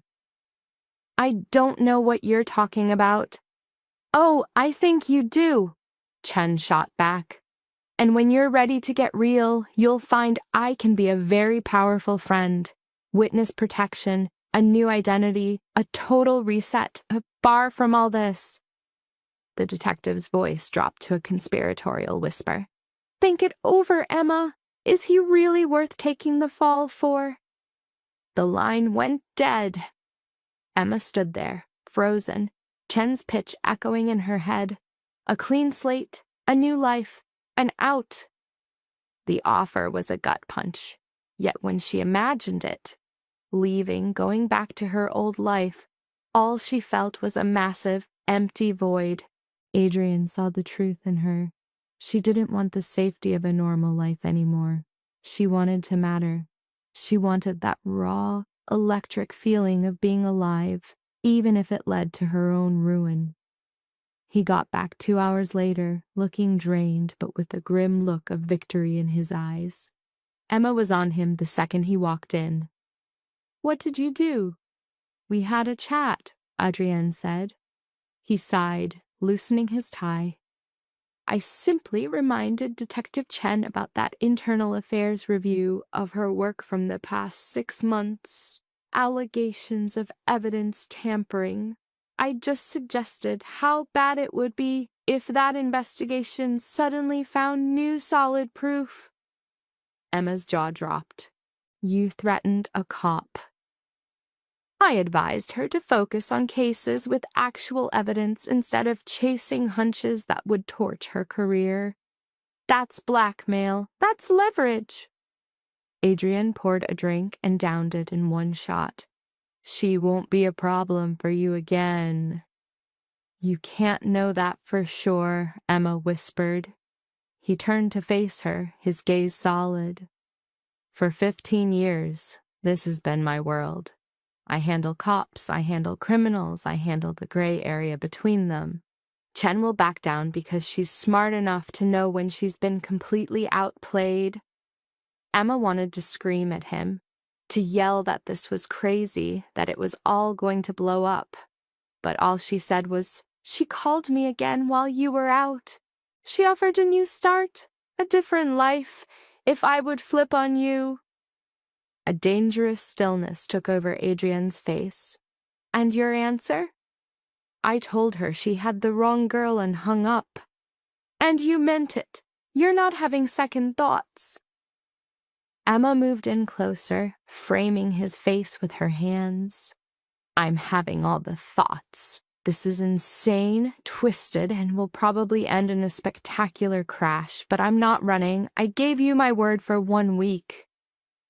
A bit of the tension eased from Adrian's shoulders. He pulled her into a hug, holding her like she was an anchor. 3 more days. The thought echoed in her mind. For a moment, they just stood there, breathing in sync, pulling strength from each other. Then Adrian pulled back. Get changed? Something nice? We have a meeting. Where? To see someone who's very interested in meeting you. An hour later, Emma was in another dress from a world she didn't belong to. A deep sapphire blue that made her eyes look like slate. They were driven to a restaurant in Tribeca, the type of joint where tables are booked months out and the menus have no prices. Who are we meeting? Emma asked for the 3rd time. Someone important. That tells me nothing. A small smile touched Adrian's lips. Patience. The place was as fancy as Emma expected, a blur of white linen, quiet voices, and waiters who moved like ninjas. Adrian led her to a private room where a woman was waiting. She looked to be in her 60s, her silver hair in a perfect bun, her eyes sharp and missing nothing. Her face lit up seeing Adrian. Adrian, my dear. She stood, kissing both his cheeks. It's been entirely too long. Hello, Sophia. The woman's attention then snapped to Emma, sizing her up with a single expert glance. And you must be Emma. I've heard quite a bit about you. Emma's eyes darted to Adrian, who suddenly found a spot on the far wall incredibly interesting. You have. It's all he mentions lately. A welcome shift. He's usually so buried in work. Sophia motioned for them to sit. I am Sophia Marinette. I've known Adrian since he was 18 and making absolutely awful choices in Queens. So a very long time, Emma quipped, earning a quiet laugh from Sophia. I like her, Sophia said to Adrian. She's got some grit. They ordered food. Emma was too on edge to even think about eating. Sophia launched her questions, not quite an interrogation, but a very careful line of questioning. Her background, her job, how they met. Emma gave her the truth, minus the parts about guns on public transit and prying detectives. Adrian tells me you're considering stepping into our world, Sophia said after a while. Your world, the business, this life. Sophia's expression was incredibly knowing. It's not a small choice. Once you're in, there's no easy way out. I'm starting to figure that out. Are you? Sophia leaned closer. Because from my perspective, you look like a woman still trying to convince herself this is the right move. Emma felt Adrian go rigid beside her, but she held Sophia's gaze. I'm not trying to convince myself of anything. I'm trying to understand the deal before I sign on. Smart. Too many jump in blind and get lost. Sophia lifted her wine glass. And what's your read on our Adrian? I think he's dangerous, complicated, and is going to give me a heart attack before this is over. And yet you're still here. And yet I'm still here. A genuine smile broke through on Sophia's lips.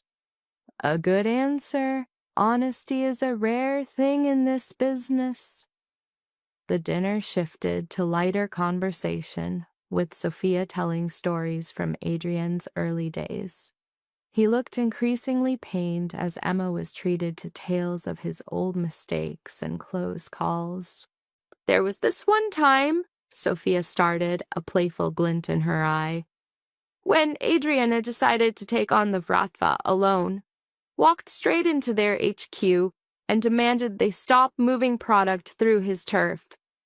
I was 22 and reckless, Adrian muttered. You were 22 and lucky they appreciated your guts enough to let you live. Sophia looked directly at Emma. He walked away with 2 broken ribs and a concussion. But he got what he came for. Emma just stared at Adrian. You took on the Russian mafia by yourself. Like I said, I was reckless. You were bold, Sophia corrected. Reckless and bold aren't mutually exclusive.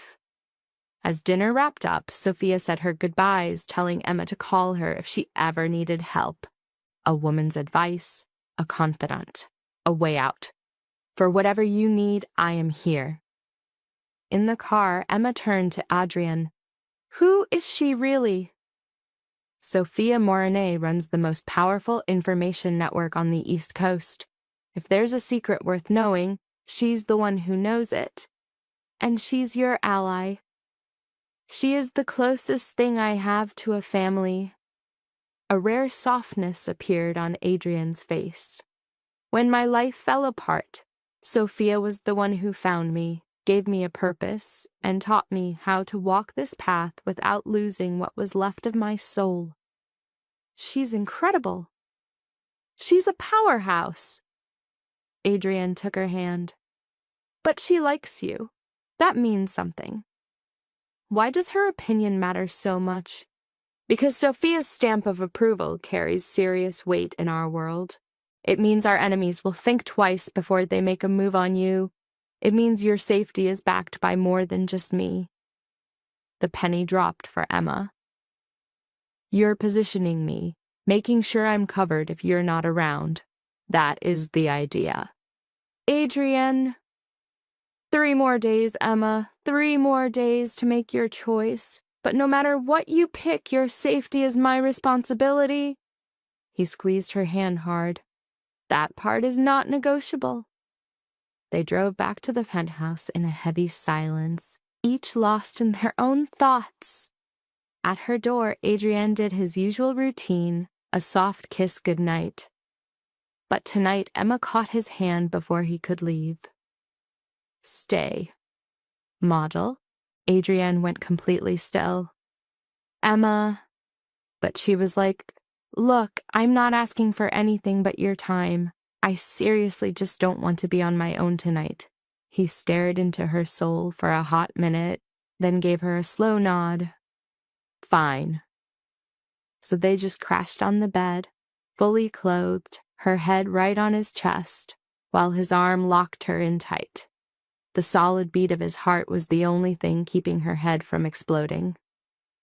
Tell me something real, she breathed into the dark. About what? About you, something nobody else gets to hear. The silence went on for so long she figured he was gonna ghost her. Then his voice hit, low and raw. You scare the hell out of me. She shot up to get a look at him. Excuse me. Everything I've built, every wall I've put up, every single line of defense. You walked through them like they were smoke, and I have zero clue how to deal with that." His hand came up, gently brushing a piece of hair off her face. "You make me want things I gave up on ages ago, normal things, a life that's more than just breathing. That's not scary, that's just being alive. In my world, being alive is a good way to get killed."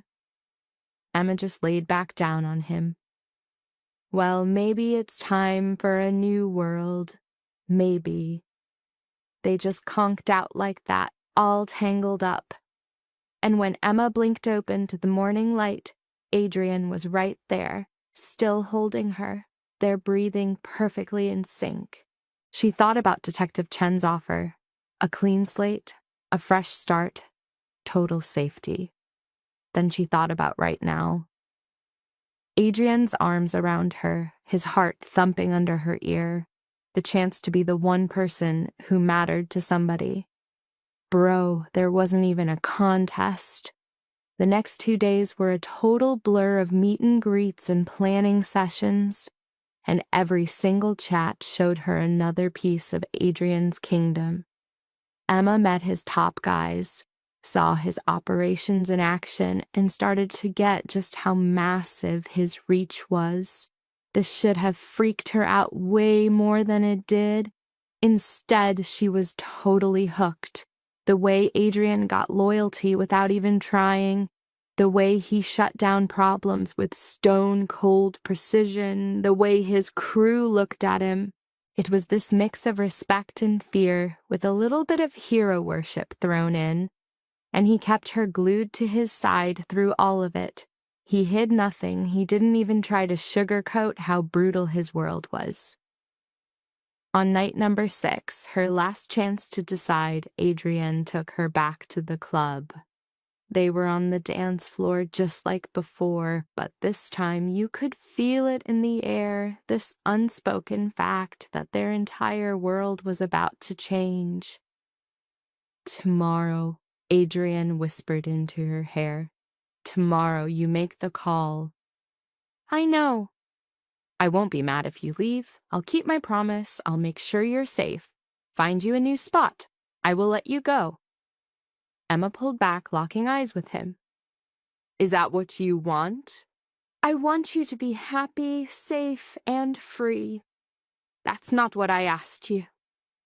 Adrian's whole jaw tightened up. "I want you to stay. I want you to jump into this life, to pick me, the mess, the danger, all of it. But I'm also not stupid enough to think that isn't selfish. Maybe I want to be selfish too. Emma." She shut him up with a kiss. When they finally broke apart, both of them breathing hard, she said, "I got one more question, and I need a straight answer." "Anything." "This marker you owe Dmitry Volkov. What if his price tag puts me in danger?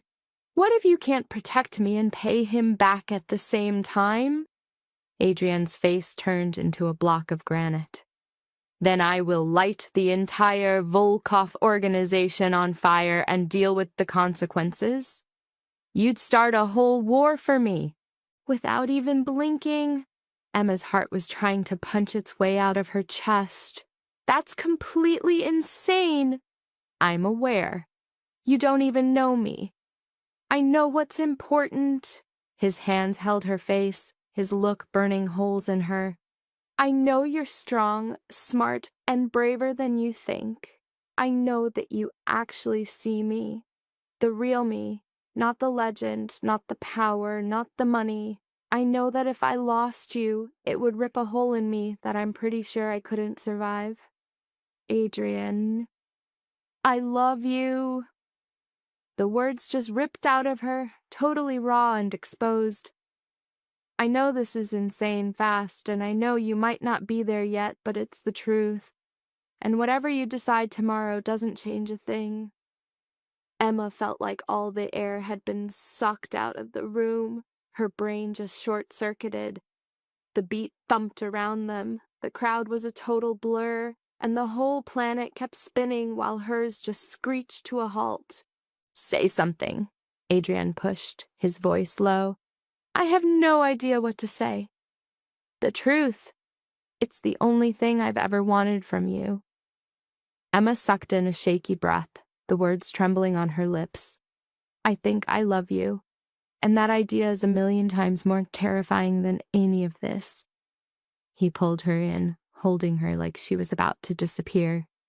They swayed to the music, not even dancing anymore, just holding on for dear life.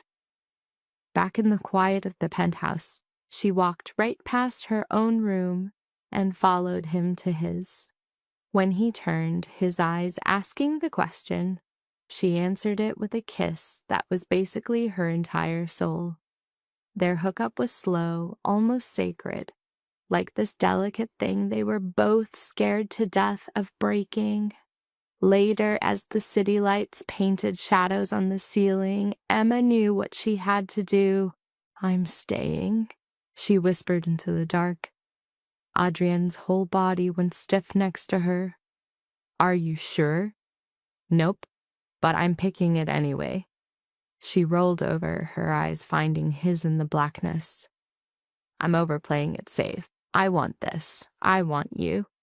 I want to quit being nobody and be someone who's actually real.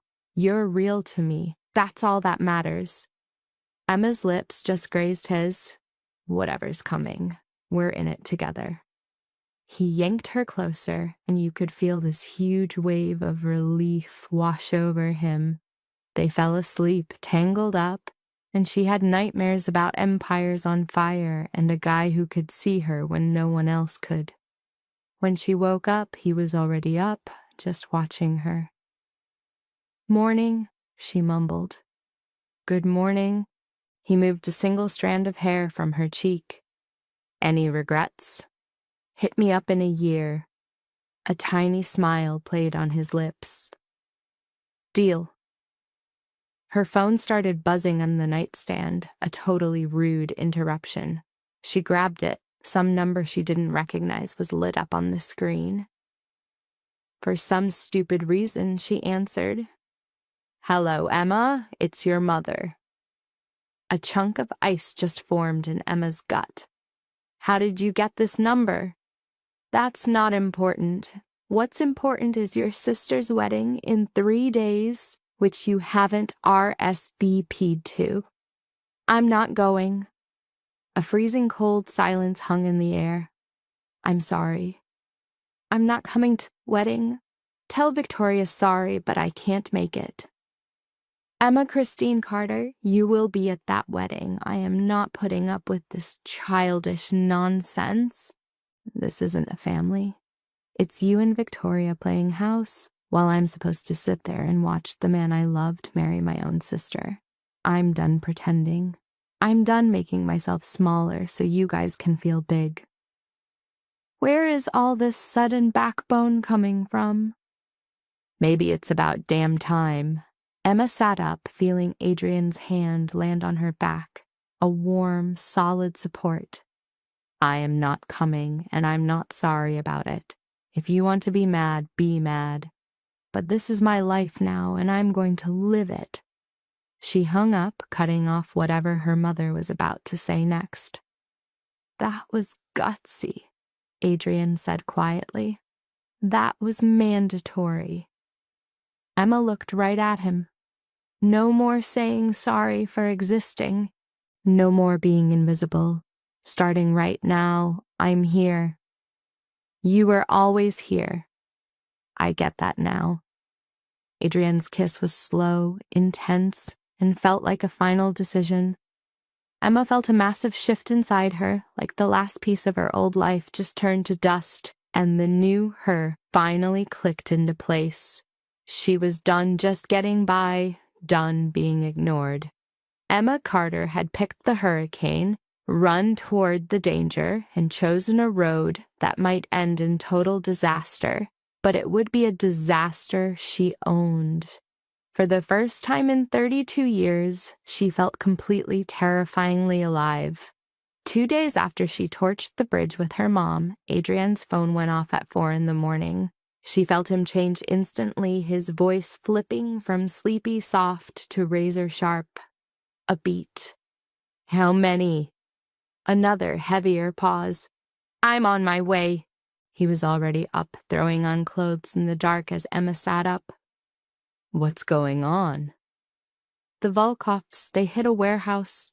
3 of my guys are gone, and so is $500,000 in product. Adrienne's face was unreadable in the dark. Dimitri is cashing in his chip. A cold dread started crawling up Emma's spine. What does he want? He wants me to turn a blind eye while he takes over new turf, which means I have to sign off on him taking out 2 of my own guys who are in his way. Adrienne grabbed a pistol Emma didn't even know he had. I gotta go handle this. You said you'd burn his world to the ground if he came after me. This isn't about you, it's a power play. He's trying to see how much pressure I can take before I snap. Adrienne stopped at the door. Stay here, Marcus is outside. Do not leave. Adrienne, wait. But the guy she knew was gone, and the man in the reflection of the closing elevator doors was all cold fury and ice. Emma was left alone in the dark, her mind a total wreck. So this was it. The real deal. His world was smashing into hers like a freight train. People were dead. More were probably about to be. And the whole thing rested on a debt to some psycho who treats violence like a stock trade. She paced the apartment, watching the sky change from black to a sick purple. Her phone was dead silent, no calls, no texts. They had officially cut her out. Good. Let them. Around 8 a.m., Marcus showed up with breakfast she couldn't eat and some news that tied her stomach into a damn pretzel. The Don's got to sit down with the Vulovs in 2 hours to talk terms? What kind of terms? Marcus's face was pure, stone-cold professional. The kind where someone's leaving in a Ziploc bag if this goes sideways. I gotta see him. His orders were for you to sit tight. I don't give a damn about his orders. Get me to him. Marcus just stared at her for a long, quiet second. You sure about that? Seeing the monster he becomes before a war isn't pretty? I'm sure. The warehouse had a whole different vibe during the day. Colder, sharper, the violence felt like you could touch it. Marcus led her past goons scrubbing blood off the concrete, their faces total granite. They didn't even give her a second glance as she walked past. Adrienne was in his office, spitting fire in Russian. His eyes locked on her, and his face went through a whole marathon of emotions. Shock, then worry, then a tired, of course. He killed the call. You should not be here. I know, but here I am. Adrienne waved Marcus off, waiting for the door to shut for privacy. Emma? She closed the gap between them, her hands finding his. Don't you dare tell me to stay home. If I'm in your life, I'm in all of it. This is going to get messy. I never expected it to be clean. He yanked her into a brutal hug. Dimitri's gonna demand I okay the execution of 2 of my most loyal guys. If I do it, I'm a punk who bows down. If I refuse, it's go time. So what's the play? I haven't figured it out. Adrienne leaned back. His look was intense. Part of me wants to just burn it all down. Tell Dimitri to go to hell, but that move puts a target on you. And on everyone who rolls with me. The smart play is to find a compromise. And if you can't, then bodies drop. His jaw clenched. Maybe mine with them. Emma's fingers dug into his shirt. Don't you say that. It's the reality of this world. Dimitri has wanted a reason to come at me for years. This might be it. Then don't go. Send Marcus. Send literally anyone else. Me not showing up is weakness, and weakness is a death sentence in this life. Adrian touched his lips to her forehead. I'm going. But first you're gonna promise me something. Anything. If this goes bad, if I don't come back, you get in a car with Marcus, and you bounce. Sophia's got the destination. No heroics. No second guessing. You run. Promise me, Emma. She wanted to scream, to swear she'd fight next to him, but the raw fear in his eyes, not for himself but for her, killed the words on her tongue. I promise. The meet was at a hollowed-out restaurant, a boneyard of empty tables and chairs. Emma watched from Marcus's SUV, parked a half block away, binoculars glued to her face, totally ignoring Adrian's direct order. He's gonna have my head for this, Marcus grumbled. Then we'll be headless together. She could see them through the massive front window. Adrian and two of his guys on one side, Dmitry Vulov and his crew on the other. From this far out, the meeting almost looked chill. Then one of Dmitry's goons shot to his feet. Adrian didn't budge, but his whole body radiated a new tension she could feel even through the glass. It's going south, Marcus said, his hand already grabbing his phone. Before she could even process that, the restaurant's back door flew open. 4 new dudes stormed in, guns up, and the fragile peace just shattered into a full-blown war. Adrian yeeted the heavy table for cover as his men returned fire. Windows exploded, bodies dropped. A scream got stuck in Emma's throat as she saw Adrian move, a smooth, terrifyingly lethal predator. He dropped one guy, then a second, every single move precise and deadly. But the numbers were bad. Even from here, she could tell they were getting overrun. We have to do something, she begged. Miss Carter, my orders. Marcus cut himself off, his face grim. He just made a new call. He radioed for backup, drawing his gun in the same fluid move. Stay in the vehicle, secure the locks. If it is not me or the boss, you drive. Got it? Emma gave a sharp nod, jumping behind the wheel while Marcus sprinted into the mess. Through the glass, she saw the fight pop off as Adrian's crew arrived, the battle shifting around fallen bodies and stained walls. A totally brutal movie scene was playing out in front of her. Then, getting out of a car just 2 spots back, was Ryan Blake.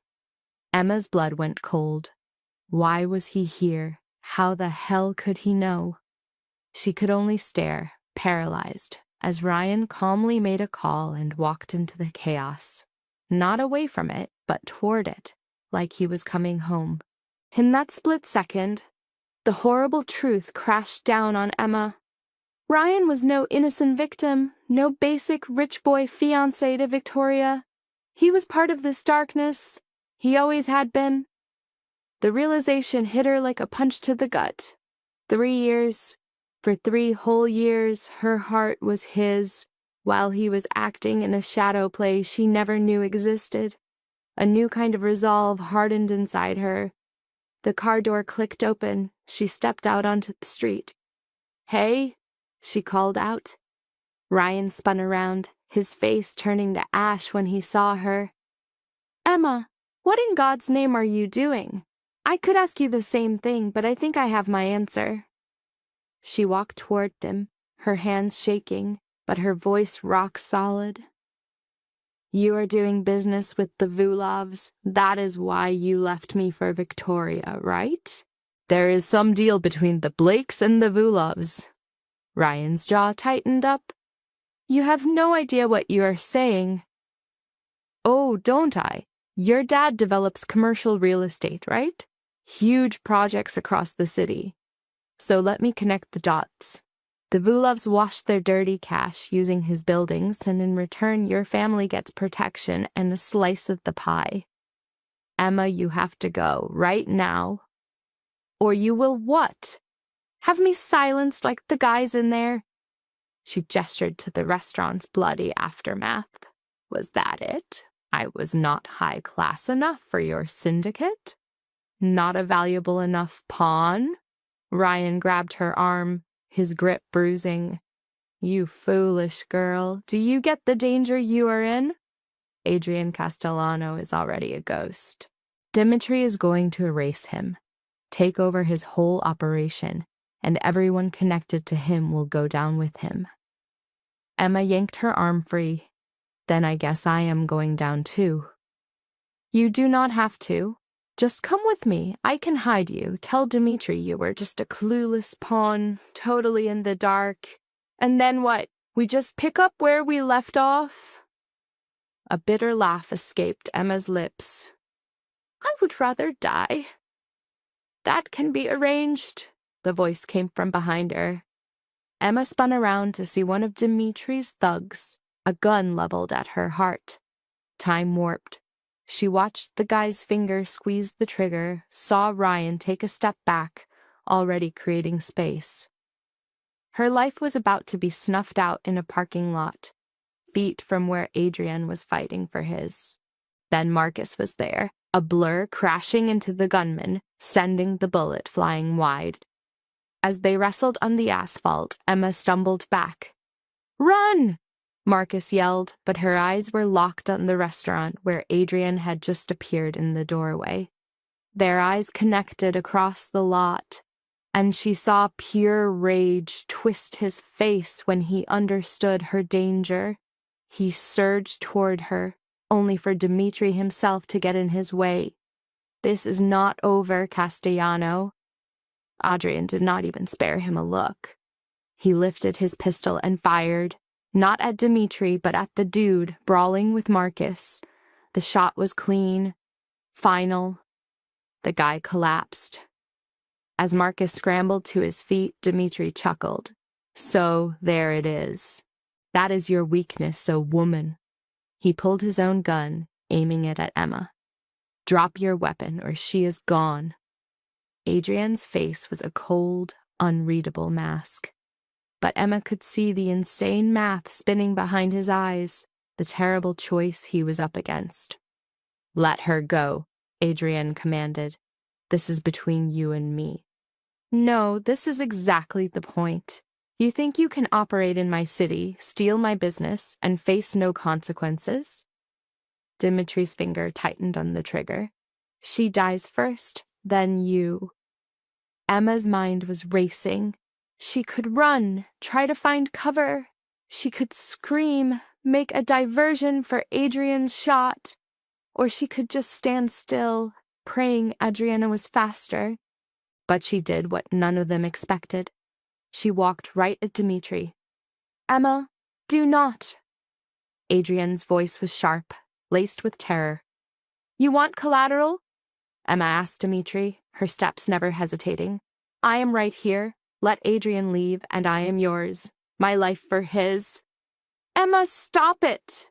Adrian lunged forward, but two of Dimitri's goons stopped him. She stopped 3 feet from the gun barrel.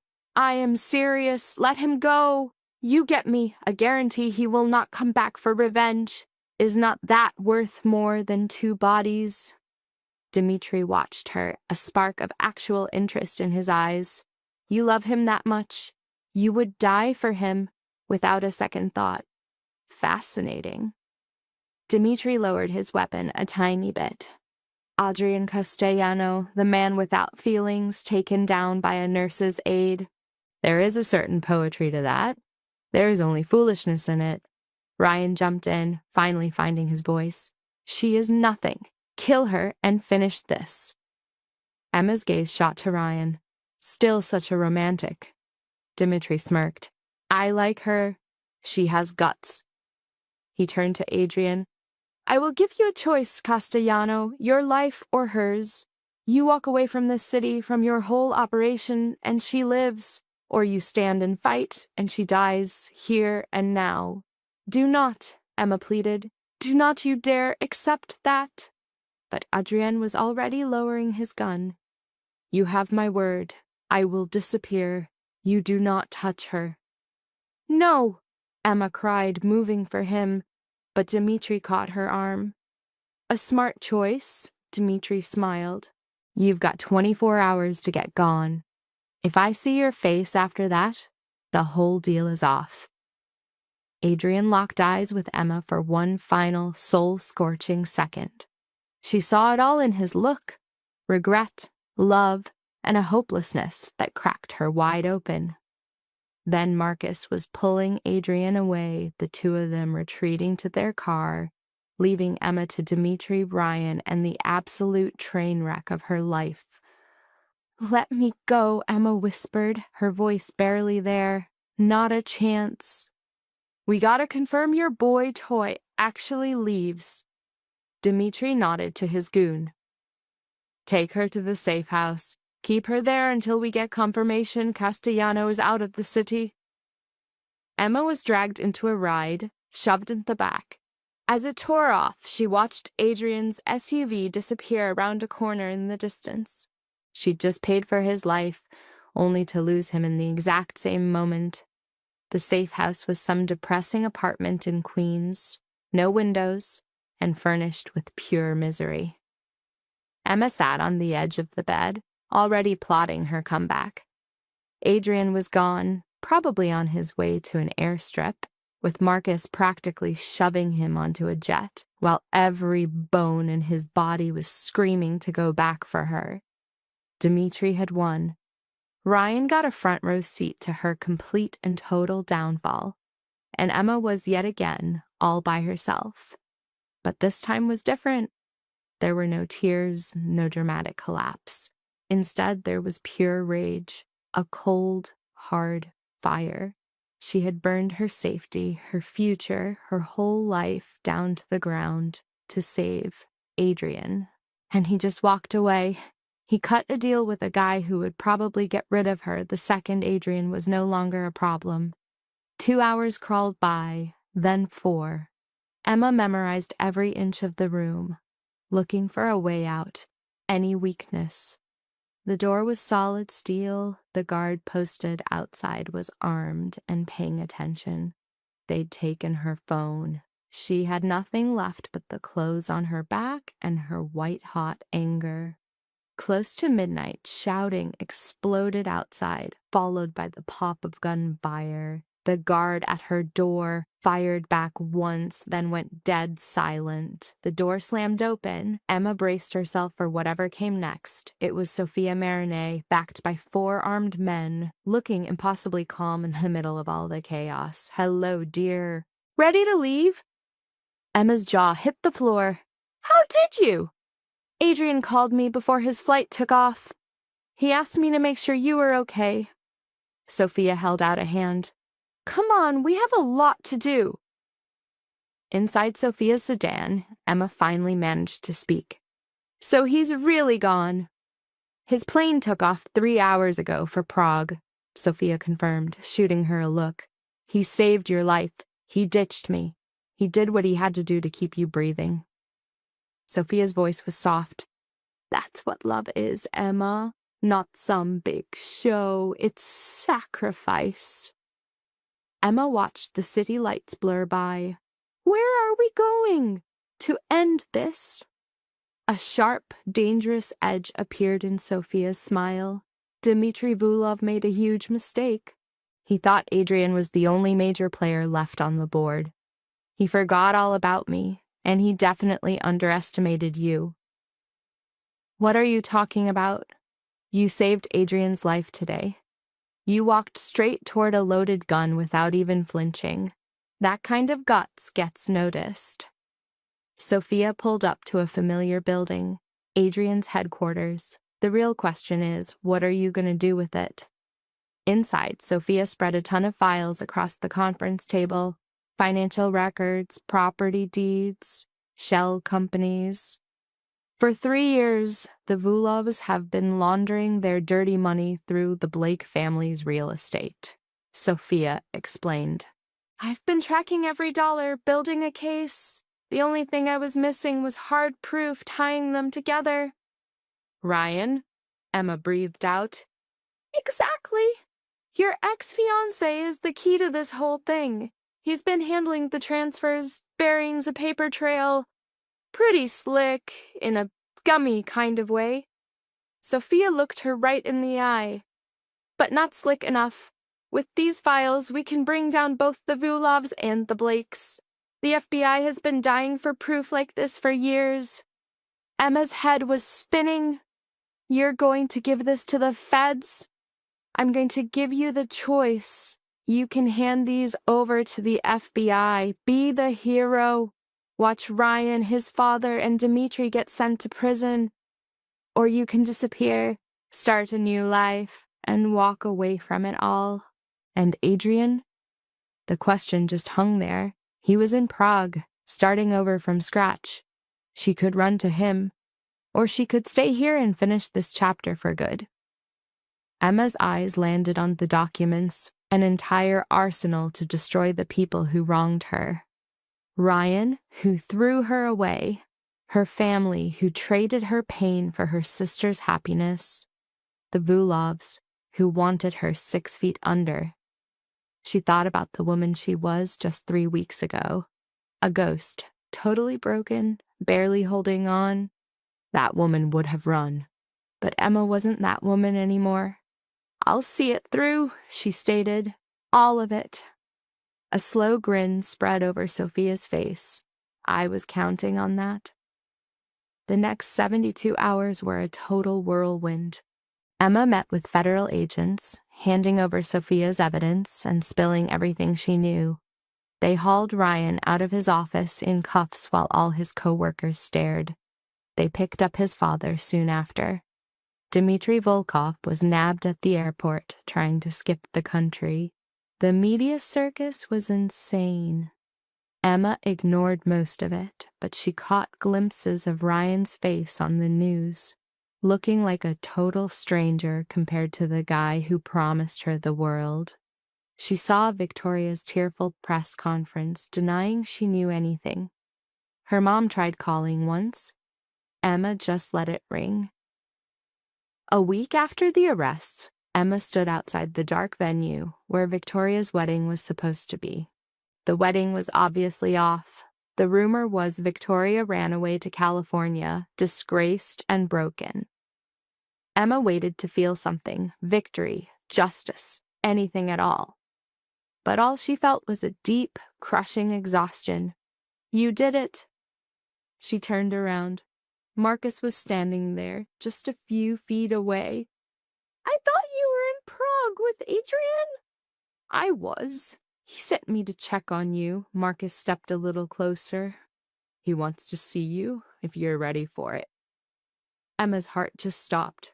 He's here. He came back 2 days ago. He was waiting for you to finish all this. Where? The penthouse? Of course. The elevator ride up felt like it took a lifetime. Emma's hands were shaking. Her breath was short. What was she even supposed to say? How do you even talk to the guy who gave up his whole empire for you, then let you do the same thing? The doors opened into the apartment. Adrian was standing by the windows, a silhouette against the city lights. When he turned to look at her, the expression in his eyes nearly broke her. Emma. She walked right up to him and hit him square in the chest. You left me. I had no choice. You made a deal with Dimitri. You were just going to let him get me after you were gone. Sophia was already making her move. I knew she would get you out of there. Emma hit him again. You knew nothing. You gambled with my life. Yes. Adrian caught her wrist, his touch way more gentle than she expected. Because if I had stayed here to fight, we both would have ended up dead. This way, at least one of us made it out. I don't want to just make it out without you. Emma's voice broke. I want a life with you, a real one, not just scraping by, but actually living. Adrian pulled her into his arms, holding her like she might just vanish. I love you. I should have said it with more fire, way more often. I should have made you 100% sure. I am sure. Emma gripped his shirt. I know. Because you were willing to give it all up. Your kingdom, this city, your entire life. For me, I would do it again. You won't have to. The Volkoffs are done. So are the Blakes. It's over. Adrian leaned back, his eyes searching hers. So what's next? What do you want, Emma? She actually thought about it, letting the question really sink in. Her old life was gone, turned to ash by her own hands. Her family had thrown her out. Her old job was just a faint memory. The identity she'd had for 32 years was completely wiped out. And yet, in Adrian's arms, she didn't feel lost. She felt totally present. I want this, she answered. This thing between us, and whatever we choose to build from it, it won't be simple. I'm not looking for simple. It could be dangerous. I'm expecting it to be. Adrian smiled, the first truly real expression she had ever seen on his face. In that case, I have something for you. He reached into his pocket and pulled out a small box. It wasn't for a ring, but something else. He opened it to show a single key. This is for the apartment, he said. Officially. Not as some place to hide from danger, but as a home because you belong here. He paused for a second. If that's what you want. Emma took the key, its cool weight feeling like a promise, like she finally had a say. Ask me the other question, she pushed. What other question? You know the one. I can see the box in your pocket. A short, surprised laugh escaped him. How did you... Just ask. He pulled out the second box and opened it. Inside was a simple platinum band with a single diamond. It wasn't flashy or some big show of wealth. It was just beautiful. Emma Carter, will you marry me? Will you build this insane, dangerous, probably cursed life with me? Will you let me prove to you every single day that you are seen? Yes. There was no hesitation, not even a flicker of doubt. Yes, to all of it. As he slid the ring onto her finger, Emma felt the final piece of herself lock into place. This was right. This was real. They got married 3 months later at the club where they first danced with a small, private ceremony. Sophia was there. Marcus was there, with a few other people Adrian trusted. Emma's family did not get an invitation. She was totally fine with that decision. While they danced to the song from that first night, Emma thought about the person she used to be. The woman who was destroyed by a wedding invitation, who felt her world end. The woman who was invisible, a ghost. That person was gone, replaced by someone who walked through hell and came out the other side like tempered steel. So what's the master plan now? Adrian breathes into her hair, and she's like, I'm happy. For real, genuinely happy. He just goes, good. That was the whole point. He asks, you happy with me? Emma pulls back, locks eyes with him. And what about your whole crime empire? You rebuilding that thing? He smirks. It's already started, but we're playing by new rules. Mostly legit businesses. I'm getting too old for this constant drama. You're 43. Dude, I'm wiped. He grins. Plus, I've got a reason to stay alive now. That changes the entire game. So what's the play? We try to be normal. And his definition of normal? Adrian spins her around, the room just a blur. We run clean companies, help people with certain issues, live in a massive apartment, and fight over who left the coffee on. Maybe we even get a dog. Is that seriously your idea of a normal life? Because it's perfect. This was so not the future Emma saw coming when that crazy invitation showed up 4 months back. It wasn't the safe, boring life she thought she wanted. But this was the life she chose, the one she fought for and built from the absolute wreckage of her past. 6 months after the wedding, Emma's on the penthouse terrace. This is her home now, 100%, staring out at the city. Down there somewhere, that chump Ryan Blake is doing a 15-year sentence for fraud. His dad got hit with 20. And Dmitry Volkov? He's locked up for life. Victoria bounced to Los Angeles, changed her name, and is supposedly getting hitched. Her mom still calls, but Emma almost never answers. She went back to work, but not her old gig. Sophia got her into nursing school, a real program this time. Turns out Emma's a natural when she's not juggling 3 jobs just to survive. Adrian launched a foundation in Sophia's name, helping out troubled kids in Queens. Emma helps run it, finding a new purpose. But their life isn't some happily ever after movie. They clash, usually over Adrian still loving the thrill of the game or Emma going full-on beast mode with her studies. They both have baggage that a little love won't just magically fix. But their bond is solid. They get each other, for real. And every single morning, Emma wakes up next to the guy who saved her, just by seeing her when she was totally invisible to everyone else. There you are. Adrian steps out onto the terrace with 2 glasses of wine.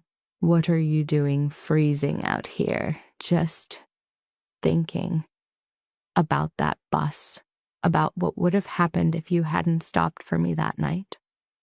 Adrian hands her a glass, wrapping an arm around her. I could never have just driven by. You were someone who deserved to be seen, and I was a guy who needed a reason to be a hero. We basically saved each other. Yeah, she nods. We did. They just stand there, in a chill silence, watching the city lights pulse. Emma thinks about the invitation that wrecked her world, the sister who stabbed her in the back, and the one night that flipped the script. And you know what? She wouldn't change a single thing, because the girl she used to be, small, ignored, practically a ghost, that girl could never be standing here right now. She would have never thrown down for her own life, never made herself count. Emma Carter torched her old life, and from the ashes, she built something way bigger. Something dangerous and complicated and totally 100% hers. She chose the hurricane over the quiet, a crazy love over being comfortable and being a force over being a nobody. And for the first time in her entire life, she wasn't just surviving, she was in control.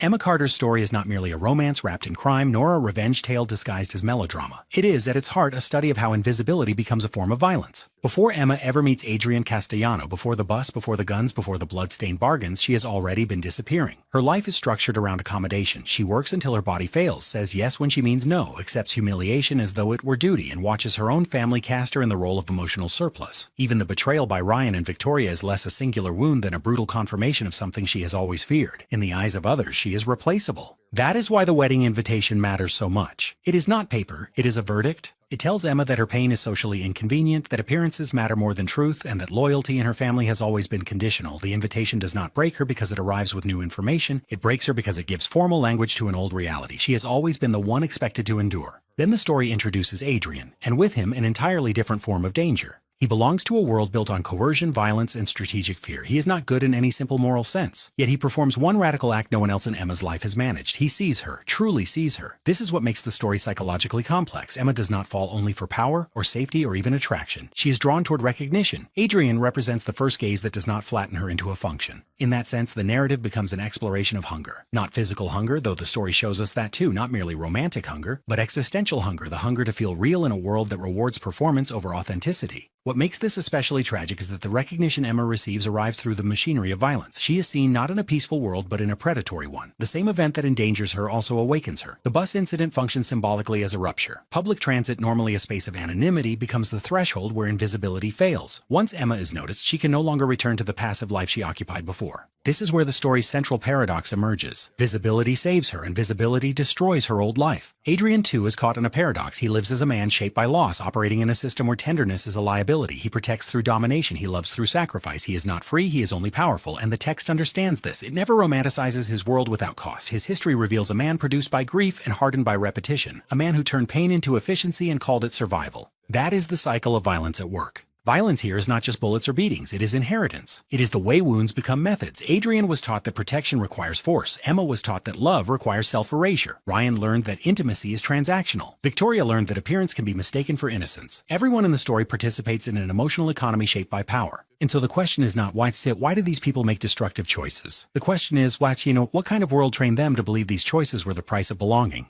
This is why Emma's transformation matters beyond plot. She does not simply become braver, she becomes legible to herself. She begins by wanting to be chosen and ends by choosing. That distinction is everything. At the start, her self-worth is outsourced. At the end, it is claimed. She stops organizing her life around what others can tolerate and starts building it around what she can live with. Even her attraction to danger can be read symbolically. She is not embracing violence because violence is glamorous. She is rejecting the deadness of her previous life. A morally hazardous world feels to her more honest than a polite world full of betrayal. That does not make the choice safe. It makes it understandable. And perhaps that is the most unsettling truth in the story. Many people do not choose chaos because they love destruction. They choose it because silence has already been destroying them. By the time Emma refuses the wedding, confronts the lies, and stops apologizing for taking up space, the plot is no longer about romance, it is about authorship. She is rewriting the script that once governed her, not perfectly, not innocently, but consciously. In literary terms, Adrian once believed he was cultivating a future by controlling outcomes. In reality, he was watering the very possibility of his own undoing. Likewise, Emma's family thought they were preserving order by suppressing truth. Instead, they created the conditions for rupture. Every act of minimization became a seed, every silence a root. By the time the story blooms into open conflict, the flower is inevitable. It is a blood-fed blossom. Life lesson. A person does not become dangerous when they are betrayed. They become dangerous when betrayal finally teaches them to see themselves clearly. The deepest transformation begins the moment survival is no longer enough.